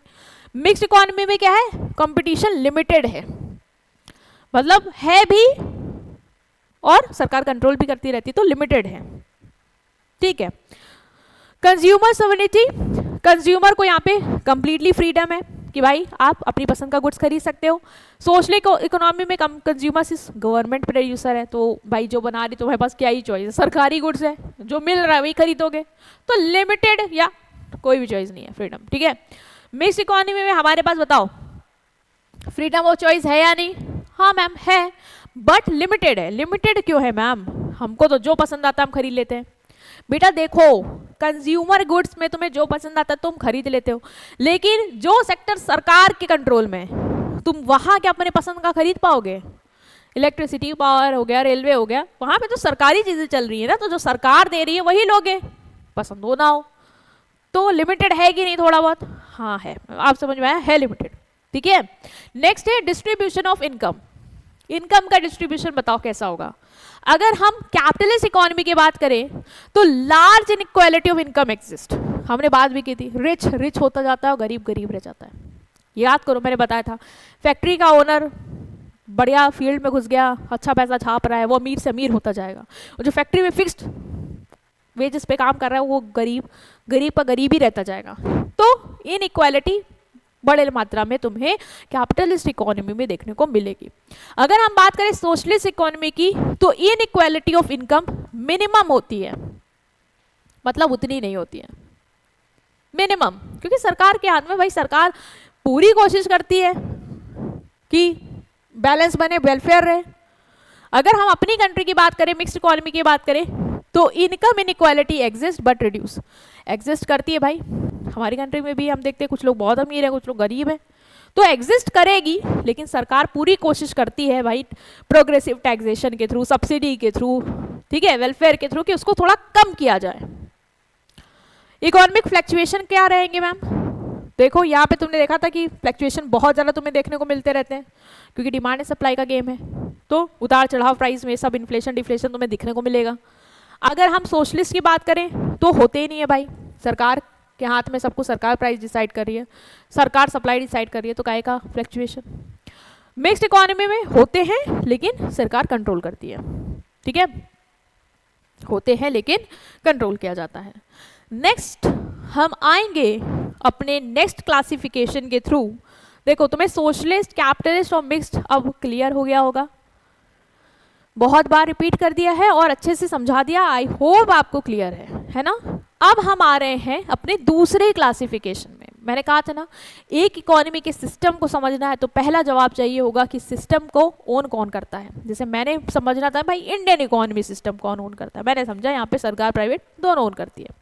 मुझे इस सिस्टम के बारे में अब नॉलेज हो गया, अच्छा यहाँ पे ये दोनों ओन करते हैं तो फीचर क्या होंगे, यहाँ पे तो प्रॉफिट भी होगा, वेलफेयर भी होगा, यहाँ पे तो सरकार भी कंट्रोल करेगी, यहाँ पे जो प्राइस मैकेनिज्म है वो भी बताएगा कितना प्रोड्यूस करना, और सरकार भी डिसाइड करती है अपने प्लानिंग। मतलब मुझे उस इकोनॉमी के बारे में पूरी नॉलेज हो जाएगी, ये जान के कि कौन उसका ओनर है। हो गया कि नहीं हो गया? मुझे इंडियन इकोनॉमी का चिट्ठा कच्चा चिट्ठा जो भी बोलते हैं वो क्लियर हुआ कि नहीं हुआ? हुआ ना। नेक्स्ट हमें समझना है अगर और ज़्यादा उस सिस्टम को, तो हमें जानना होगा कि उस इकोनॉमी का डेवलपमेंट का लेवल कितना है, ये भी हमें जानना होगा ताकि हम उस इकोनॉमी को और अच्छे से समझ पाएं। तो दूसरा क्लासिफिकेशन है हमारा on the basis of level of development, कि उसका डेवलपमेंट का स्तर कैसा है, ठीक है। तो इसके बेसिस पे हम इकोनॉमी को दो टाइप पे क्लासिफाई करेंगे, एक होगा हमारा डेवलप्ड और एक होगा हमारा अंडर डेवलप्ड और डेवलपिंग इकोनॉमीज। अब हम इंडिया में भी समझेंगे कि हमारा जो इकोनॉमी है, हमारा जो पूरा सिस्टम है, क्या वो डेवलप में आएगा या वो अंडर डेवलप में आएगा। क्योंकि मुझे ये तो समझ में आ गया कि हम मिक्स्ड इकोनॉमी वाले हैं भाई, तो हमें ये भी जानना है मैम कि हमारा सिस्टम का डेवलपमेंट का लेवल क्या है, हम किस लेवल पे हैं, हमारी कंट्री कहाँ पे है, डेवलप है क्या, अंडर डेवलप है कि डेवलपिंग है, जो तुम्हें पता भी है। तो उसके बेसिस पे हम क्लासिफाई करते हैं, तो समझेंगे कि डेवलप इकोनॉमी क्या होती है, अंडर डेवलप इकोनॉमी क्या होती है, और फिर हम इंडिया को भी समझ जाएंगे, ठीक है। तो वर्ल्ड बैंक का क्लासिफिकेशन ये मैंने आपको शो किया है, classification on the basis of level of development. जो वर्ल्ड बैंक है ना, उसने इनकम का क्लासिफिकेशन हमें दिया है, ये समझाने के लिए कि इनकम देख के तुम बता दोगे कि कंट्री डेवलप है या डेवलपिंग है। देखो इन्होंने इनकम ग्रुप दिए हैं कि लो इनकम, मतलब अगर ऑन एन एवरेज किसी कंट्री की इनकम इतनी है तो वो लो इनकम में आता है, अगर इतनी है तो वो लोअर मिडिल में आता है, इतनी है तो अपर मिडिल में आएगा, और इससे ज़्यादा है तो वो हाई इनकम में आएगा। मतलब एक सीढ़ी चढ़नी है। अगर कंट्री में इनकम का स्तर इससे कम है तो वो लो इनकम में है, इससे ज़्यादा है तो वो लोअर मिडिल में है, इससे ज़्यादा है तो अपर मिडिल में, इससे ज़्यादा तो हाई में। मतलब ये कि इन्होंने कह दिया कि जो लो इनकम और लोअर मिडिल वाले हैं, लो इनकम और जो मिडिल इनकम वाली इकोनॉमी है, इन्होंने बोला ये जनरली वो इकोनॉमी होती है जो डेवलपिंग होती हैं, ठीक है, डेवलप कर रही हैं, अंडर डेवलप है, डेवलप कर रही हैं, ये वो इकोनॉमी होती हैं। और वो इकोनॉमी जहाँ पे इनकम लेवल ये है इससे ज़्यादा है, वो जो अपर मिडिल और हाई इनकम वाली इकोनॉमी है, वो बेसिकली हम कहते हैं डेवलप्ड वाली इकोनॉमी है। क्या है? डेवलप, मतलब उनका डेवलपमेंट हो गया है, वो डेवलप्ड है, विकसित है, ठीक है। तो इन्होंने इनकम के बेसिस पे दिया, ये तुम्हें तो बस समझना है, थोड़ा बहुत देख लो कि मतलब एक हर कंट्री की इकोनॉमी को हम कैसे मैम डिसाइड करेंगे कि वो डेवलप है कि वो अंडर डेवलप है या डेवलपिंग है। तो उसके लिए बेटा वर्ल्ड बैंक ने कुछ स्तर दिए, कुछ क्लासिफिकेशन दिया कि अगर वहाँ की इनकम का स्तर इतना है, इससे कम है यूएसडी में, तो वो लो इनकम वाली कंट्री इकोनॉमी है, और अगर वो लो इनकम वाली है या लोअर मिडिल वाली है तो हम उसको कह देंगे डेवलपिंग है, और अगर वो अपर मिडिल और हाई इनकम वाली है तो हम कह देंगे कि वो डेवलप्ड है, ठीक। और हम इसको डेप्थ में समझ लेंगे, ये तुम्हें बस एग्जाम्पल के लिए मैंने दिया है, इसको बस थोड़ा बहुत देख लो, डेट्स इट। अब मीनिंग में आओ, डेवलप्ड इकोनॉमीज कौन सी होती हैं? डेवलप्ड इकोनॉमीज वो कंट्रीज होती हैं बेटा जिनका जो पर कैपिटा इनकम होता है वो हाई होता है, और स्टैंडर्ड ऑफ लिविंग भी क्या होता है? हाई होता है। मतलब वो कंट्री जिनका पर कैपिटा इनकम हाई है और स्टैंडर्ड ऑफ लिविंग हाई है। मैम पर कैपिटा इनकम हाई मतलब नहीं समझ में आ रहा है, ठीक है। पर कैपिटा इनकम हाई मतलब ऑन एन एवरेज एक इंडिविजुअल जो इनकम कमा रहा है वो होती है पर कैपिटा। तो वो हाई है, मतलब ऑन एन एवरेज लोग ज्यादा पैसा कमा रहे हैं, और सिंस ज्यादा पैसा कमा रहे हैं तो भाई अच्छा जी भी रहे हैं, अच्छा खा रहे हैं, अच्छा पहन रहे हैं, अच्छा खर्च कर रहे हैं, अच्छा इंजॉयमेंट कर रहे हैं। तो वो कंट्री जहां पे लोग अच्छा कमा रहे हैं, अच्छा पहन रहे हैं, अच्छा ओढ़ रहे हैं, अच्छा खा रहे हैं, वो कंट्री को हम बोलेंगे, उस तरीके की इकोनॉमी को हम बोलेंगे डेवलप्ड इकोनॉमी। तो तुम ऐसी बहुत कंट्रियां जानते हो जहां पे लोगों के पास, हम देखते हैं ये चीज़ों की कमी नहीं है, खूब पैसा है, खूब इंजॉयमेंट है, तो वो कंट्री कैसी होगी? वो कंट्री होगी डेवलप्ड, जहां पे लोगों की ऑन एन एवरेज एक पर्सन की इनकम क्या है? ज़्यादा है। एवरेज इनकम कैसे निकलेगी मैम? जो टोटल इनकम, इसको टोटल पॉपुलेशन से डिवाइड कर दो, तुम्हें एवरेज इनकम आ जाएगी। जैसे मान लो तुम्हारी क्लास में 500 बच्चे हैं, ठीक है, 500 बच्चे, और तुम सारे बच्चे मिलके मान लो कितना कमाते हो? मान लो तुम सारे बच्चे मिलके 5 लाख कमाते हो। सारे बच्चों की इनकम मान लो मैंने बता दी कि 5 लाख कमाते हैं, सारे बच्चे मिलके 500 बच्चे हैं। तो 500 बच्चे अगर 5 लाख कमाते तो ऑन एन एवरेज तुम लोग कितना कमाते हो? 1000। तो ऑन एन एवरेज मैं कहूंगी कि सब बच्चे ऑन एन एवरेज 1000 कमाते हैं, तो पर कैपिटा इनकम इनकी कितनी है? 1000 है, ठीक है। तो वो कंट्री जहां पे पर कैपिटा इनकम हाई होती है, मतलब on an average her person ज्यादा कमा रहा है और स्टैंडर्ड ऑफ लिविंग भी उसकी अच्छी है, तो वो इकोनॉमी कौन सी हो जाएगी? वो होगी हमारी डेवलप्ड। तो इस तरीके की इकोनॉमी में लोग बेटर इनकम एंजॉय करते हैं, बेटर फैसिलिटी एंजॉय करते हैं और कंफर्टेबल जिंदगी जीते हैं।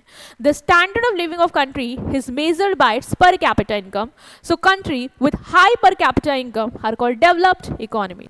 ऐसी कंट्री जहां पे पर कैपिटा इनकम हाई होगी, ऑन एन एवरेज लोग ज्यादा कमाएंगे, ज्यादा अच्छा जिएंगे, वो कंट्री हमारी डेवलप्ड इकोनॉमी होगी। जैसे तुम यूएसए देखते हो, कनाडा, जापान, जर्मनी, यहाँ पे लोग की जिंदगी बहुत अच्छी है क्योंकि वो ज्यादा कमा रहे हैं, और एज वो ज्यादा कमा रहे हैं तो वो ज्यादा खर्च कर रहे हैं और ज्यादा अच्छा जी रहे हैं, ठीक है, ओके। तो डेवलप इकोनॉमी के कुछ फीचर्स देखेंगे। पहला, हम कैसे कहेंगे मैम कोई इकोनॉमी डेवलप है? तो बेटा वहाँ पे तुमको सबसे पहले ये देखना होगा कि वहाँ की पर कैपिटा इनकम जो ऑन एन एवरेज लोग कमा रहे हैं वो ज़्यादा कमा रहे हैं, ठीक है, एक पर्सन ऑन एन एवरेज ज़्यादा कमा रहा है, तो हाई पर कैपिटा इनकम देखने को मिलेगी। तो people in develop economy earn high income, यहाँ पे लोग ज़्यादा कमाते हैं, सो पर कैपिटा इनकम बहुत ज़्यादा होती है, ऑन एन एवरेज जो निकालते हैं वो ज़्यादा आता है। According to World Bank standard, developed country have high national and per capita income. Ma'am high per capita income है कैसे पता चलेगी? तो वर्ल्ड बैंक क्राइटेरिया देता है, उस क्राइटेरिया में तुम देखोगे कि वो जो उसने क्राइटेरिया दी है इनकम की, वो हाई जो क्राइटेरिया बोले कि मोर देन दिस, तो उससे ज़्यादा ही कमा रहे हैं, तो उससे ज़्यादा कमा रहे हैं तो ज़्यादा अच्छा जी रहे हैं, तो लेवल बढ़िया है। दूसरा, यहाँ पे तुम्हें हाई स्टैंडर्ड ऑफ लिविंग दिखेगी। अब को भाई पैसा ज़्यादा है तो खर्च तो करेंगे ना अपने पे, बढ़िया लाइफ जिएंगे, अच्छी एजुकेशन लेंगे, महंगा से महंगा इलाज करवाएंगे, बेटर घर होगा, बेटर सुविधा लेंगे। भाई जिसके पास पैसा होता है वो ये सारी चीज़ें तो ऑफ कोर्स आपने भी देखा होगा आपके घर में भी, जहाँ लोगों की इनकम बढ़ती है आप देखते हैं उनका स्टैंडर्ड बढ़ने लगता है और महंगी महंगी चीज़ों को वो अफोर्ड करना शुरू कर देते हैं और अच्छा अच्छा खाना पहनना शुरू कर देते हैं, ठीक है। दूसरा फीचर क्या होगा? Dominance of industrial and service sector. Develop economies में तुम देखोगे कि जो इंडस्ट्रियल और सर्विस सेक्टर है वो डोमिनेट करता है, मतलब ये कि यहाँ पे ज़्यादा से ज़्यादा लोग तुम्हें इंडस्ट्री में और सर्विस सेक्टर में काम करते हुए नजर आ जाएंगे और वहाँ से वो ज़्यादा से ज़्यादा पैसा बना रहे हैं। तो इंडस्ट्री और service sector maximum national income में कंट्रीब्यूशन करती है, मतलब मैक्सिमम जो शेयर आता है हमारी पूरी कंट्री की इनकम का वो इन्हीं दोनों सेक्टर से आता है, क्योंकि ज़्यादा से ज़्यादा लोग इन्हीं सेक्टर में लगे हुए हैं काम करने में, मतलब इंडस्ट्री और सर्विस सेक्टर डोमिनेट करती है। एग्रीकल्चर का रोल बेटा यहाँ पे बहुत ही कम होता है। क्यों कम होता है मैम? क्या यहाँ पे लोग खाना अनाज नहीं बनाते? नहीं बेटा, यहाँ पे एग्रीकल्चर में मशीन्स वगैरह अच्छी टेक्नोलॉजी के थ्रू ये लोग कर लेते हैं, तो उसके लिए इनको ज़्यादा लोगों को लगाने की वहाँ ज़रूरत नहीं होती, लोग ज़्यादा से ज़्यादा इंडस्ट्री और सर्विस में लग के पैसा बना रहे होते हैं, ठीक है। तो रोल कम है यहाँ पे। तो जैसे यूएसए है, जापान है, यूके है, ये सब क्या है आपकी डेवलप कंट्रीज हैं। दूसरा है फुल यूटिलाइजेशन ऑफ रिसोर्सेज। अपने जितने भी रिसोर्सेज हो, चाहे वो तुम्हारा इनका पैसा हो, चाहे वो इनका फिजिकल रिसोर्सेज हो, चाहे वो इनके ह्यूमन रिसोर्सेज हो, उनका ये भरपूर यूटिलाइजेशन करते हैं, ठीक है, फुल यूटिलाइजेशन करते हैं नेचुरल रिसोर्सेज का भी, लैंड्स का, मिनरल्स का, मशीन्स का, रॉ मटेरियल का, लेबर का, पूरा यूटिलाइजेशन करते हैं। और तुम अगर इस कंट्री में चले जाओ तुम्हें काम मिल जाएगा, क्योंकि यहाँ पे लोग जो भी काम करना चाहते हैं उनको काम मिलता है, यहाँ पे काम की कोई कमी नहीं है, क्योंकि भाई इतना पैसा है, अच्छी अच्छी टेक्नोलॉजी अडॉप्ट कर सकते हैं, अच्छी अच्छी टेक्नोलॉजी अडॉप्ट करके अच्छे से लोगों को लगा के उनसे काम निकलवा सकते हैं, रिसोर्सेज का अच्छा यूटिलाइजेशन कर सकते हैं। तो जब सब कुछ बेटर हो रहा है यहाँ पे, तो लोगों को काम क्यों नहीं मिलेगा? क्योंकि ये इकॉनमी में पैसे की कमी तो है नहीं, लोग फैक्ट्री पे फैक्ट्री लगा रहे हैं, इंडस्ट्री सेटअप कर रहे हैं, सर्विस पे सर्विस इंप्रूवमेंट कर रहे हैं, तो ऑफ कोर्स लोगों की ज़रूरत होगी तो लोगों को काम मिलेगा यहाँ पे। ठीक है, एक और फीचर इसका याद रखना कि टेक्नोलॉजी एडवांसमेंट देखने को मिलेगी। तुमको ये पता है मैम, हमारी कंट्री से कंपेयर करते हैं जापान को, तो हम मैम खो जाते हैं, वहाँ का लेवल ही अलग है। वहाँ पे तो मैम टेक्नोलॉजी इतनी अपडेटेड है कि पूछिए मत, है ना? क्यों? क्योंकि वो डेवलप कंट्री है, वहाँ पे लोगों की पर कैपिटा इनकम ज़्यादा है, वहाँ पे लोगों का स्टैंडर्ड ऑफ लिविंग ज़्यादा है, वहाँ पे टेक्नोलॉजी एडवांसमेंट भी है, मतलब टेक्नोलॉजी अपडेट होती रहती है, प्रोडक्शन टेक्निक्स मॉडर्न है, जैसे कुछ आए अडॉप्ट किया, पैसा है भाई, कमी नहीं है। ठीक है, high use of machine and technology, अपना काम जितना आसान कर सकते हैं टेक्नोलॉजी के थ्रू, मशीन के थ्रू, ये लोग करते हैं। प्रोडक्टिविटी लेबर की बढ़ाते हैं अच्छी टेक्नोलॉजी के थ्रू, good quality, better quality of goods produce कर पाते हैं with the help of technology at minimum cost. So यहाँ पे तुम्हें डेवलप इकोनॉमी में तुम्हें एक फीचर ये भी देखने को मिलेगा कि यहाँ पे टेक्नोलॉजिकल एडवांसमेंट है। ठीक है, तो क्या क्या समझ में आया? पर कैपिटा इनकम ज़्यादा होगी, सिंस पर कैपिटा इनकम ज़्यादा होगी स्टैंडर्ड ऑफ लिविंग ज़्यादा होगा, इंडस्ट्रियल और सर्विस सेक्टर में लोग ज़्यादा से ज़्यादा लगे हैं, फुल यूटिलाइजेशन ऑफ रिसोर्स होता है यहाँ पे, और टेक्नोलॉजिकल एडवांसमेंट देखने को मिल जाएगा। नेक्स्ट आता है हमारा अंडर डेवलप्ड या डेवलपिंग इकोनॉमीज। मैम मुझे अपना सिस्टम समझना है, हमारी कंट्री की इकोनॉमी कैसी है, आपने ये बताया मिक्स्ड है, हम समझ गए वहाँ पे कि हम लोग ऑन द बेसिस ओनरशिप पे तो हम मिक्स्ड पे स्टैंड करते हैं, बट मैम मुझे भी समझना हमारा डेवलपमेंट का स्तर कैसा है, ताकि हम समझ पाएँ कि हमारी इकोनॉमी डेवलप्ड है या अंडर डेवलप या डेवलपिंग में है। तो देखो, तुमने अभी डेवलप समझा कि पर कैपिटा इनकम बहुत ज़्यादा है, टेक्नोलॉजी एडवांसमेंट है, स्टैंडर्ड ऑफ लिविंग बहुत अच्छा है लोगों का, क्या इंडिया में ऐसा है? खुद सोचो, क्या इस लेवल पे हम लोग हैं?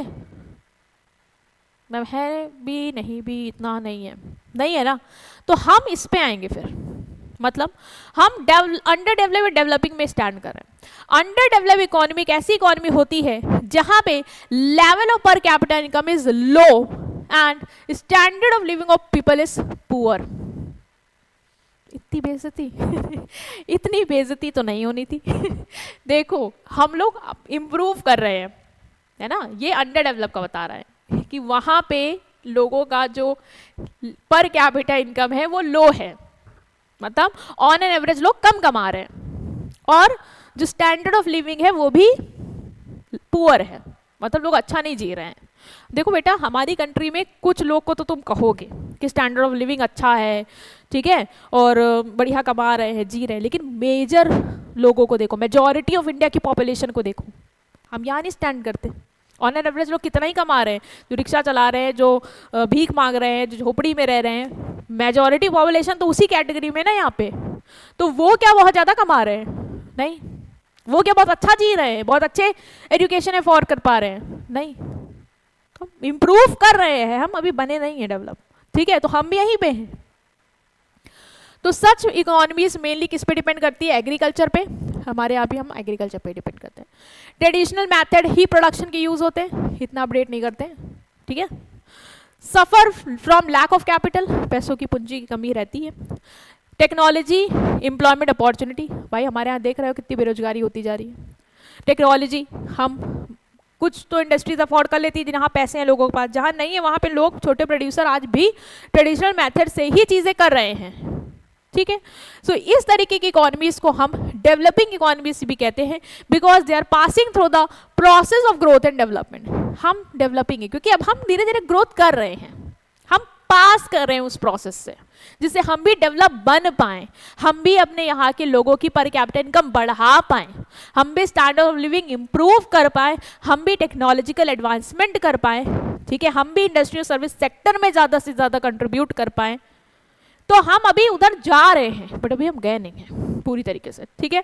जैसे इंडिया, पाकिस्तान, बांग्लादेश, श्रीलंका, म्यांमार, ये सब क्या है, ये सब इसी कैटेगरी में आते हैं। ये सब वही इकोनॉमी है जहाँ पे पर कैपिटा इनकम लोगों का लो है और स्टैंडर्ड ऑफ लिविंग पुअर है, ठीक है। अब हम पुअर पे नहीं है, हम इम्प्रूव कर रहे हैं, बट जैसे पाकिस्तान में तो तुम देखते भी होगे, वहाँ पे तो भाई बहुत बुरा हाल है, तो बिल्कुल कह सकते हैं अंडर डेवलप, है ना। नेक्स्ट हम आते हैं अंडर डेवलप और डेवलपिंग इकोनॉमीज के फीचर्स भी समझ लेते हैं, जिससे हमें डिफरेंस में बिल्कुल आसानी हो जाएगी इन लोगों के। तो पहला है लो पर कैपिटा इनकम। यहाँ पे जो पर कैपिटा इनकम है लोगों की वो लो है। लोग जो है वो बहुत ही कम कमाते हैं, और सिंस वो कम कमाते हैं तो वो अपनी ज़रूरतों को नहीं पूरा कर पाते हैं। हमारी कंट्री में ज़्यादा पॉपुलेशन देखते हो पॉवर्टी लाइन पे है, तो सिंस कम कमा रहे बेचारे तो ज़्यादा अपनी ज़रूरतें नहीं पूरा कर पाते, इवन बेसिक नीड भी नहीं कर पाते कि 2 वक्त का अच्छा खाना भी मिल जाए, वो भी नहीं हो पाता, ठीक है। तो पर कैपिटा इनकम लोगों की कम है। लो स्टैंडर्ड ऑफ लिविंग है, मतलब जो लाइफ है लोगों की, क्वालिटी ऑफ लाइफ, वो पुअर है। मतलब ना अच्छा उनके पास घर है, ना अच्छा फूड अफोर्ड कर पा रहे हैं, न्यूट्रिशन अफोर्ड कर पा रहे हैं, ना ही अच्छी हेल्थ केयर फैसिलिटी है उनके पास, ना ही एजुकेशन है। जब पैसा ही नहीं है आपके पास तो आप स्टैंडर्ड ऑफ लिविंग कैसे बना पाओगे, तो वो भी यहाँ पे लोगों का लो ही होता है। Next is predominance of agriculture, मतलब यहाँ पे एग्रीकल्चर सेक्टर में तुम्हें ज़्यादा से ज़्यादा लोग आज भी काम करते हुए नजर आ जाएंगे। ज़्यादा से ज़्यादा लोग अपनी इनकम कमाने के लिए, अपनी लिविंग स्टैंडर्ड को मेंटेन करने के लिए, जो कि लो ही है, उसको भी इवन सस्टेन करने के लिए ज़्यादा से ज़्यादा लोग एग्रीकल्चर में लगे हुए हैं। इंडस्ट्रियल और सर्विस सेक्टर डेवलप कम है, लेस डेवलप्ड है इस तरीके की इकोनॉमी में, right. Use of traditional method of production के लिए जो हम मैथड यूज करते हैं इस तरीके की अंडर डेवलप इकोनॉमी में, वो ट्रेडिशनल होते हैं। अब पैसा नहीं है तो हम कहाँ से एडवांस टेक्नोलॉजी ले आएंगे, कहाँ से हम एडवांस प्रोडक्शन कर पाएंगे, हमें तो पुराने ही तरीकों पे डिपेंड करना पड़ेगा ना। तो प्रोडक्शन जो है वो पुरानी टेक्निक को यूज करके किया जाता है, ठीक है। जो मॉडर्न टेक्नोलॉजी वो ज़्यादा नहीं यूज हो पाती क्योंकि पैसा नहीं है। Low level of industrialization, industries भी कम देखने को मिलेंगी ऐसी इकोनॉमी में तुम्हें, और अंडर डेवलप्ड इंडस्ट्रीज देखने को मिलेंगी, ठीक है। मतलब इंडस्ट्रीज नहीं देखने को मिलेंगी ज़्यादा तुम्हें यहाँ पे, सिंस पैसा नहीं है तो लोग इन्वेस्ट नहीं कर पाते, इंडस्ट्री सेटअप नहीं कर पाते उतना, ठीक है। एम्प्लॉयमेंट अपॉर्चुनिटी सिंस इंडस्ट्रीज भी नहीं है तो लोगों के पास जो एम्प्लॉयमेंट है वो बच्चा कुछ एग्रीकल्चर में मिल जाएगा, छोटे मोटे कामों में तुम्हें मिल जाएगा। ज़्यादा इंडस्ट्रीज नहीं है तो लोगों को बेरोजगारी यहाँ पे देखने को मिल जाती है, ठीक है। अनएम्प्लॉयमेंट एंड अंडर एम्प्लॉयमेंट, यहाँ पे तुम देखोगे कि ज़्यादा से ज़्यादा लोग काम करना चाहते हैं लेकिन उन्हें काम नहीं मिलता, ठीक है। फुली एम्प्लॉयड नहीं है अकॉर्डिंग टू देयर कैपेसिटी, मतलब वो जितना कर सकते हैं और वो जितने टैलेंटेड हैं उस हिसाब से उनको नौकरी नहीं मिलती है। अभी का ही एक हाल में एक वीडियो देखा था मैंने इंस्टा पे, होम गार्ड की भर्ती निकली हुई थी, होम गार्ड, और वहाँ पे 10th पास रिक्वायरमेंट है बस होम गार्ड की, सिर्फ 10th पास, हवलदार से भी नीचे पोस्ट, और उसके लिए MA पास, MCOM पास, मास्टर्स करने वाले लोग भी अप्लाई किए हुए। सोचो 10th क्लास की एलिजिबिलिटी है, मास्टर्स तक के लोगों ने अप्लाई कर रखा है, कितना अनएम्प्लॉयमेंट है। लोगों की कैपेसिटी कहाँ है काम करने की, भाई उनके अंदर टैलेंट है, दे कैन डू बेटर, मतलब उस जॉब से better they deserve, right, but कर क्या रहे हैं, उसके लिए लड़ रहे हैं। इवन आजकल लोग चपरासी के लिए भी इतने फॉर्म डाल देते हैं। सोचो क्या स्टैंडर्ड ऑफ ये एम्प्लॉयमेंट है हमारे यहाँ, है नहीं है, उतना नहीं है बेटा। मैं पॉलिटिक्स में नहीं जाना चाह रही हूँ, बट मैं तुम्हें एक रियल सिनेरियो मैंने तुम्हें बताया, जो मैंने शेयर किया, ठीक है। इवन अभी भी जो भर्तियाँ आती हैं, सरकारी की बात कर रहे हैं, जो भर्तियाँ आती है, लोग देखो कितना फॉर्म डालते हैं, लाखों फॉर्म डाल देते हैं, वैकेंसी हज़ारों में होती है बस, या 100 में होती है तो भी हज़ारों फॉर्म पड़ जाते हैं। तो बेरोजगारी बता रहे कि लोगों के पास जॉब नहीं है, इवन जो उनकी कैपेसिटी उससे कम पे वो एडजस्ट करने को तैयार हो जाते हैं। ऐसा माहौल रहता है अंडर डेवलप या डेवलपिंग इकोनॉमी में। और वहाँ देखा था तुमने डेवलप में लोगों के पास एम्प्लॉयमेंट की कमी ही नहीं है, तो वहाँ चले जाओ तुम्हें काम मिल जाएगा। रैपिड पॉपुलेशन ग्रोथ, पॉपुलेशन भी बहुत तेजी से बढ़ती रहती है, जिसकी वजह से खाने पे प्रेशर, जॉब पे प्रेशर, एजुकेशन पे प्रेशर, हेल्थ केयर पे प्रेशर, ये भी कम नहीं है। पॉपुलेशन इतनी तेजी से बढ़ती जाती है कि लोगों के पास पहली बात तो नौकरी नहीं है, नौकरी मिल भी गई तुम कम में गुजारा कर रहे हो, उसमें भी तुम्हारा बड़ा परिवार है, तुम्हारे ऊपर खाने पे भी प्रेशर आ रहा है, कंट्री पे भी तुम अनाज पे प्रेशर डाल रहे हो, कंट्री ऐसे ही गरीब है तुम और उस पर बोझ लाद रहे हो, तो ये आपको देखने को मिलेगा। Next is low level of capital formation, saving and investment are low. भाई पैसा नहीं तो लोग सेव क्या करेंगे और इन्वेस्टमेंट का रिस्क कौन लेगा, ठीक है। Due to lack of capital development activities धीरे धीरे चलती है, slow. Low technological advancement, use of modern machine, research innovation सब लिमिटेड है, तुम्हें पता है इतना टेक्नोलॉजी एडवांस नहीं है, लिमिटेड है, ठीक है। देखो हमारी कंट्री इंप्रूव कर रही है, हम इंप्रूव कर रहे हैं तो हम इतना नहीं कहेंगे हम बहुत ही पिछड़े हैं, पाकिस्तान और ये सब लोग बहुत पिछड़े हैं, हम नहीं है उतने, हम इंप्रूव कर रहे हैं। Poverty and income inequality, a large section of people lives in poverty, बहुत ज़्यादा लोग गरीबी देखा मेरे थे को हमारे यहाँ भी है यार, बहुत से लोग गरीब हैं, आज भी हैं, नहीं सरवाइव कर पा रहे हैं, ठीक है। और इनकम अनइवनली डिस्ट्रीब्यूट है अमंग द पॉपुलेशन, की रिच है, पुअर है। हमारे यहाँ तो सरकार बहुत रोल प्ले करती है कि वो लोगों को बाहर ला पाए, ठीक है, और वेलफेयर कर पाए, इनइक्वालिटी को रिड्यूस कर पाए, बट बहुत सी ऐसी अंडर डेवलप कंट्रीज़ हैं जैसे पाकिस्तान एंड ऑल, यहाँ पे लोगों के जो ये गैप है, मतलब मैं तो सीरियल देखती हूँ पाकिस्तान, भाई मैं वहाँ देखती हूँ, कुछ लोगों का मतलब देखती थी अभी नहीं बैन हो गया तो वहाँ पे पता है क्या होता है, वहाँ पे ना लोगों को मतलब जो दिखाते हैं सीरियल में, कुछ सीरियल अच्छे भी हैं, देख लेना मत देखना, ठीक है। तो वहाँ पे क्या होता है कि कुछ लोग बड़े अच्छे अच्छे घर में रहते हैं, बड़े अमीर अमीर घर में रहते हैं, और तुम्हें लगेगा यार बड़ा स्टैंडर्ड ऑफ लिविंग अच्छा है, मतलब एक साइबर ट्रक जो है ना वो चला रहे थे, एक रिसेंट में उधर था, मैंने क्लिप देखी थी, तो सोचो वहाँ पे कुछ लोग तो अमीर हैं और कुछ लोग तो इतने गरीब हैं कि उनके पास खाने को नहीं है, इतना इनकम डिस्ट्रीब्यूशन में इनइक्वालिटी है, तो ये देखने को मिलती है। एग्जाम्पल याद रखना, पाकिस्तान अंडर डेवलप इकोनॉमी का एग्जाम्पल क्या, इंडिया, पाकिस्तान, बांग्लादेश, श्रीलंका, म्यांमार। देखो हम तो इम्प्रूव कर रहे हैं, पाकिस्तान और बांग्लादेश इन सब में अभी भी सिचुएशन बहुत वर्स्ट है, मतलब उतना इम्प्रूवमेंट नहीं है, they are trying their level best, but situation ऐसी ही है, ठीक है। अब हमने समझ लिया डेवलप और अंडर डेवलप इकोनॉमी, तो अब तुम्हें इकोनॉमी दिमाग में तुम्हारे खुल रहा होगा। इकोनॉमी को समझने के लिए दो आंसर दिए, पहला ओनरशिप किसके हाथ में है, दूसरा हमने समझा आपका कि ये जो डेवलपमेंट का लेवल है इकोनॉमी का वो कैसा है, तो हमें इकोनॉमी के बारे में आप पूरा समझ में आ जाएगा कि अगर हमें किसी की इकोनॉमी के बारे में समझना है, किसी भी कंट्री की इकोनॉमी को जानना है, तो हमें अगर ये आंसर मिल जाएंगे तो हम उस कंट्री की इकोनॉमी को अच्छे से समझ पाएंगे कि अच्छा यहाँ पे ये है तो यहाँ पे कंट्रोल कंट्रोल इसका है, तो ऐसे ऐसे चीज़ें चल रही होंगी, तुम्हें फीचर्स याद है। और दूसरा तुम्हें बताया कि डेवलप अंडर डेवलप है, तो वहाँ पर तुम ये भी समझ पाओगे कि लोगों का कमाने का स्तर कितना है, कैसा स्टैंडर्ड ऑफ लिविंग है, कहाँ कहाँ वो लैक कर रहे हैं, मतलब टेक्नोलॉजी अपडेटेड है या नहीं, किस सेक्टर में ज़्यादा लोग काम करें, तो तुम उस कंट्री की इकोनॉमी को अच्छे से समझ जाओगे, ठीक है। तो अनडेवलप्ड इकोनॉमी हमने समझा कि लोगों की पर कैपिटल इनकम ज़्यादा है और स्टैंडर्ड ऑफ लिविंग अच्छा है, टेक्नोलॉजी एडवांस देखने को मिलेगी, एज लोगों के पास पैसा है तो they invest in technology, they do their development.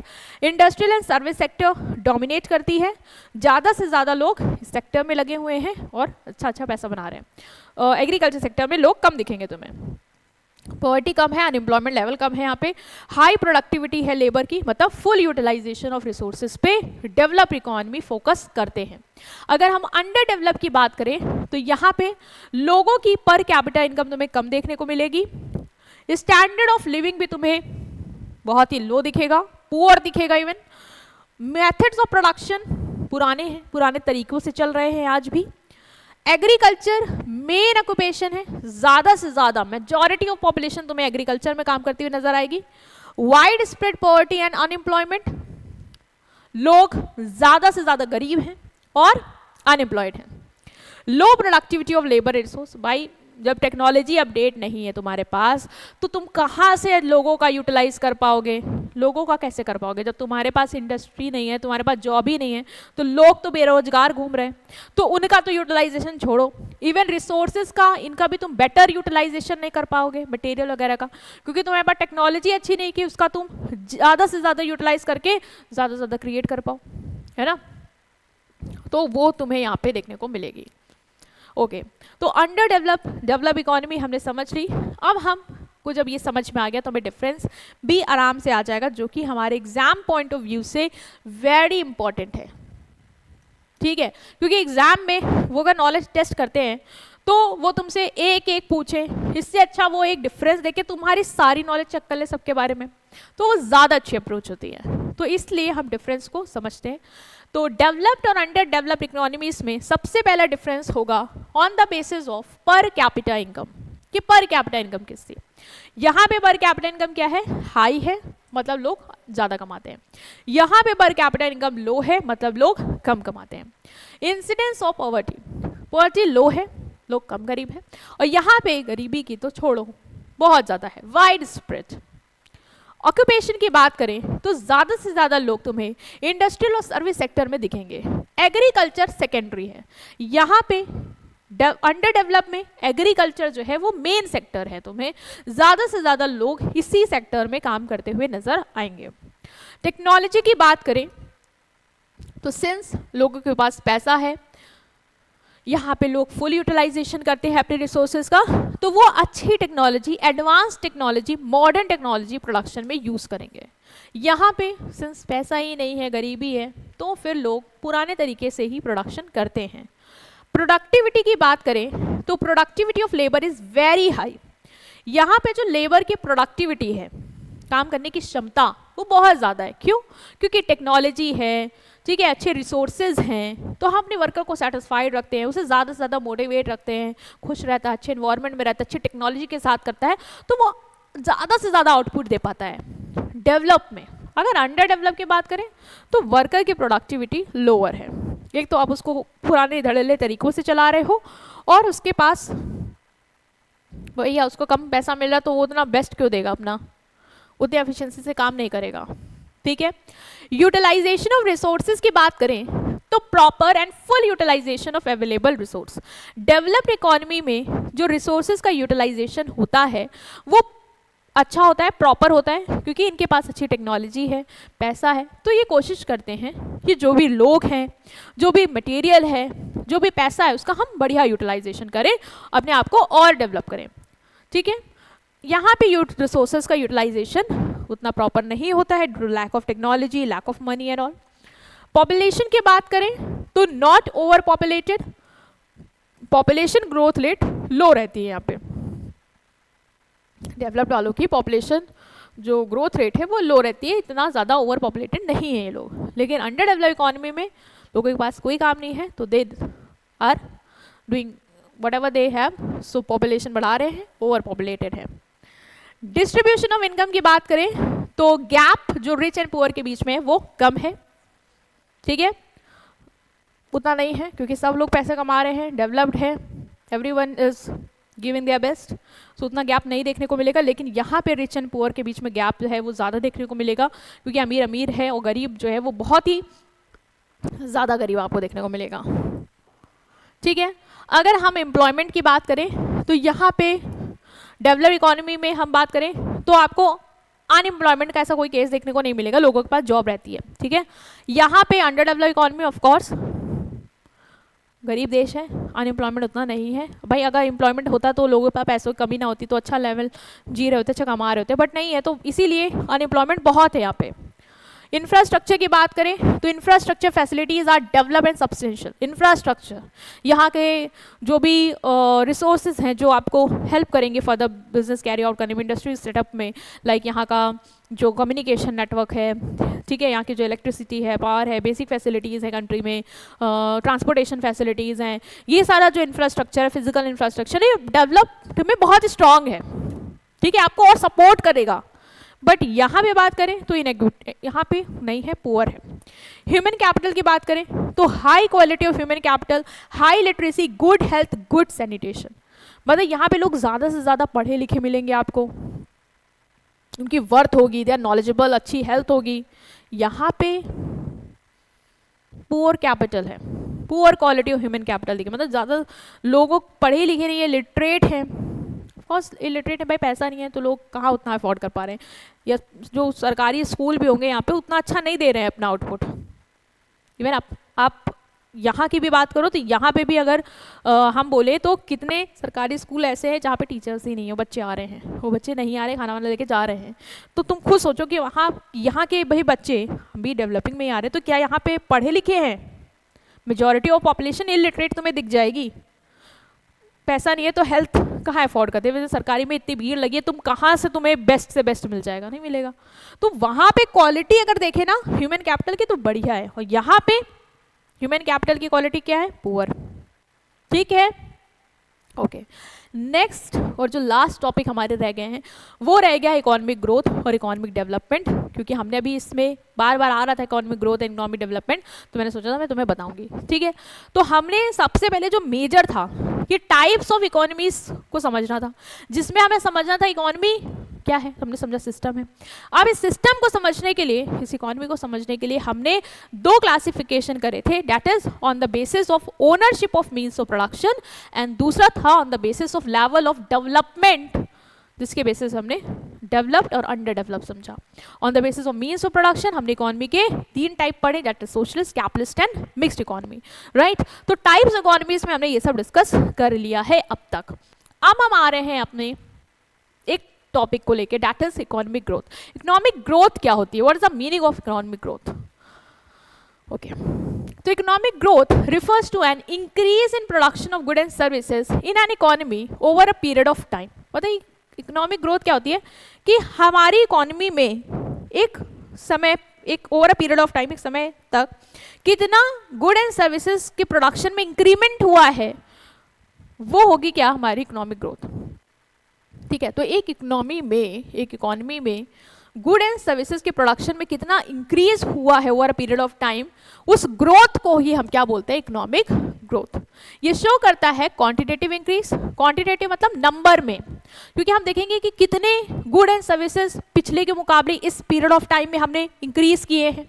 जैसे मान लो उस साल हमने 2000 बनाए थे, अब हमारे यहाँ 5000 से बढ़ रहे हैं, तो हम कहेंगे कि हमारी क्या, कंट्री की क्या हो रही है? इकोनॉमिक ग्रोथ हो रही है। Now we are increasing the number of good and services that we are producing. Also हम देखते हैं कि हमारी कंट्री में गुड एंड सर्विसेज के नंबर के साथ साथ लोगों की इनकम में कितना इंक्रीमेंट आया है। पहले लोग मान लो 2000 कमा रहे थे पर मंथ, अब हम देख रहे हैं कि लोगों का महीने की इनकम में इंक्रीमेंट आया है पिछले के मुकाबले, अब ज़्यादा लोग ऑन एन एवरेज इससे ज़्यादा कमा रहे हैं। तो वो जो ग्रोथ है, ये जो ग्रोथ है ये क्वांटिटेटिव होती है, हम इसको मेजर कर सकते हैं इन फॉर्म ऑफ नंबर, कि कितने number of good and services में इंक्रीमेंट है और कितने नंबर से हमारी इनकम बढ़ गई है। ठीक है, तो ये होती है हमारी economic growth. It is mainly measured by increase in income और पर कैपिटा इनकम। इकोनॉमिक ग्रोथ हुई है, नहीं हुई है, कितनी हुई है, कैसे मेजर करेंगे? ये हम मेजर करते हैं ये चेक करके कि जो हमारी इनकम है वो कितनी बढ़ी है। अगर इनकम बढ़ी है over a period of time तो हम कहेंगे हमारी कंट्री में इकोनॉमिक ग्रोथ हुई है। ठीक है, हमने ग्रोथ की है, हमने प्रोग्रेस करी है।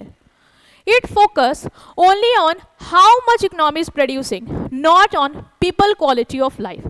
इकोनॉमिक ग्रोथ बस इस बात पे फोकस करती है कि हमारी इनकम का लेवल कितना बढ़ गया over a period of time, हमारा गुड एंड सर्विसेज के नंबर में कितना इंक्रीमेंट हो गया over a period of time.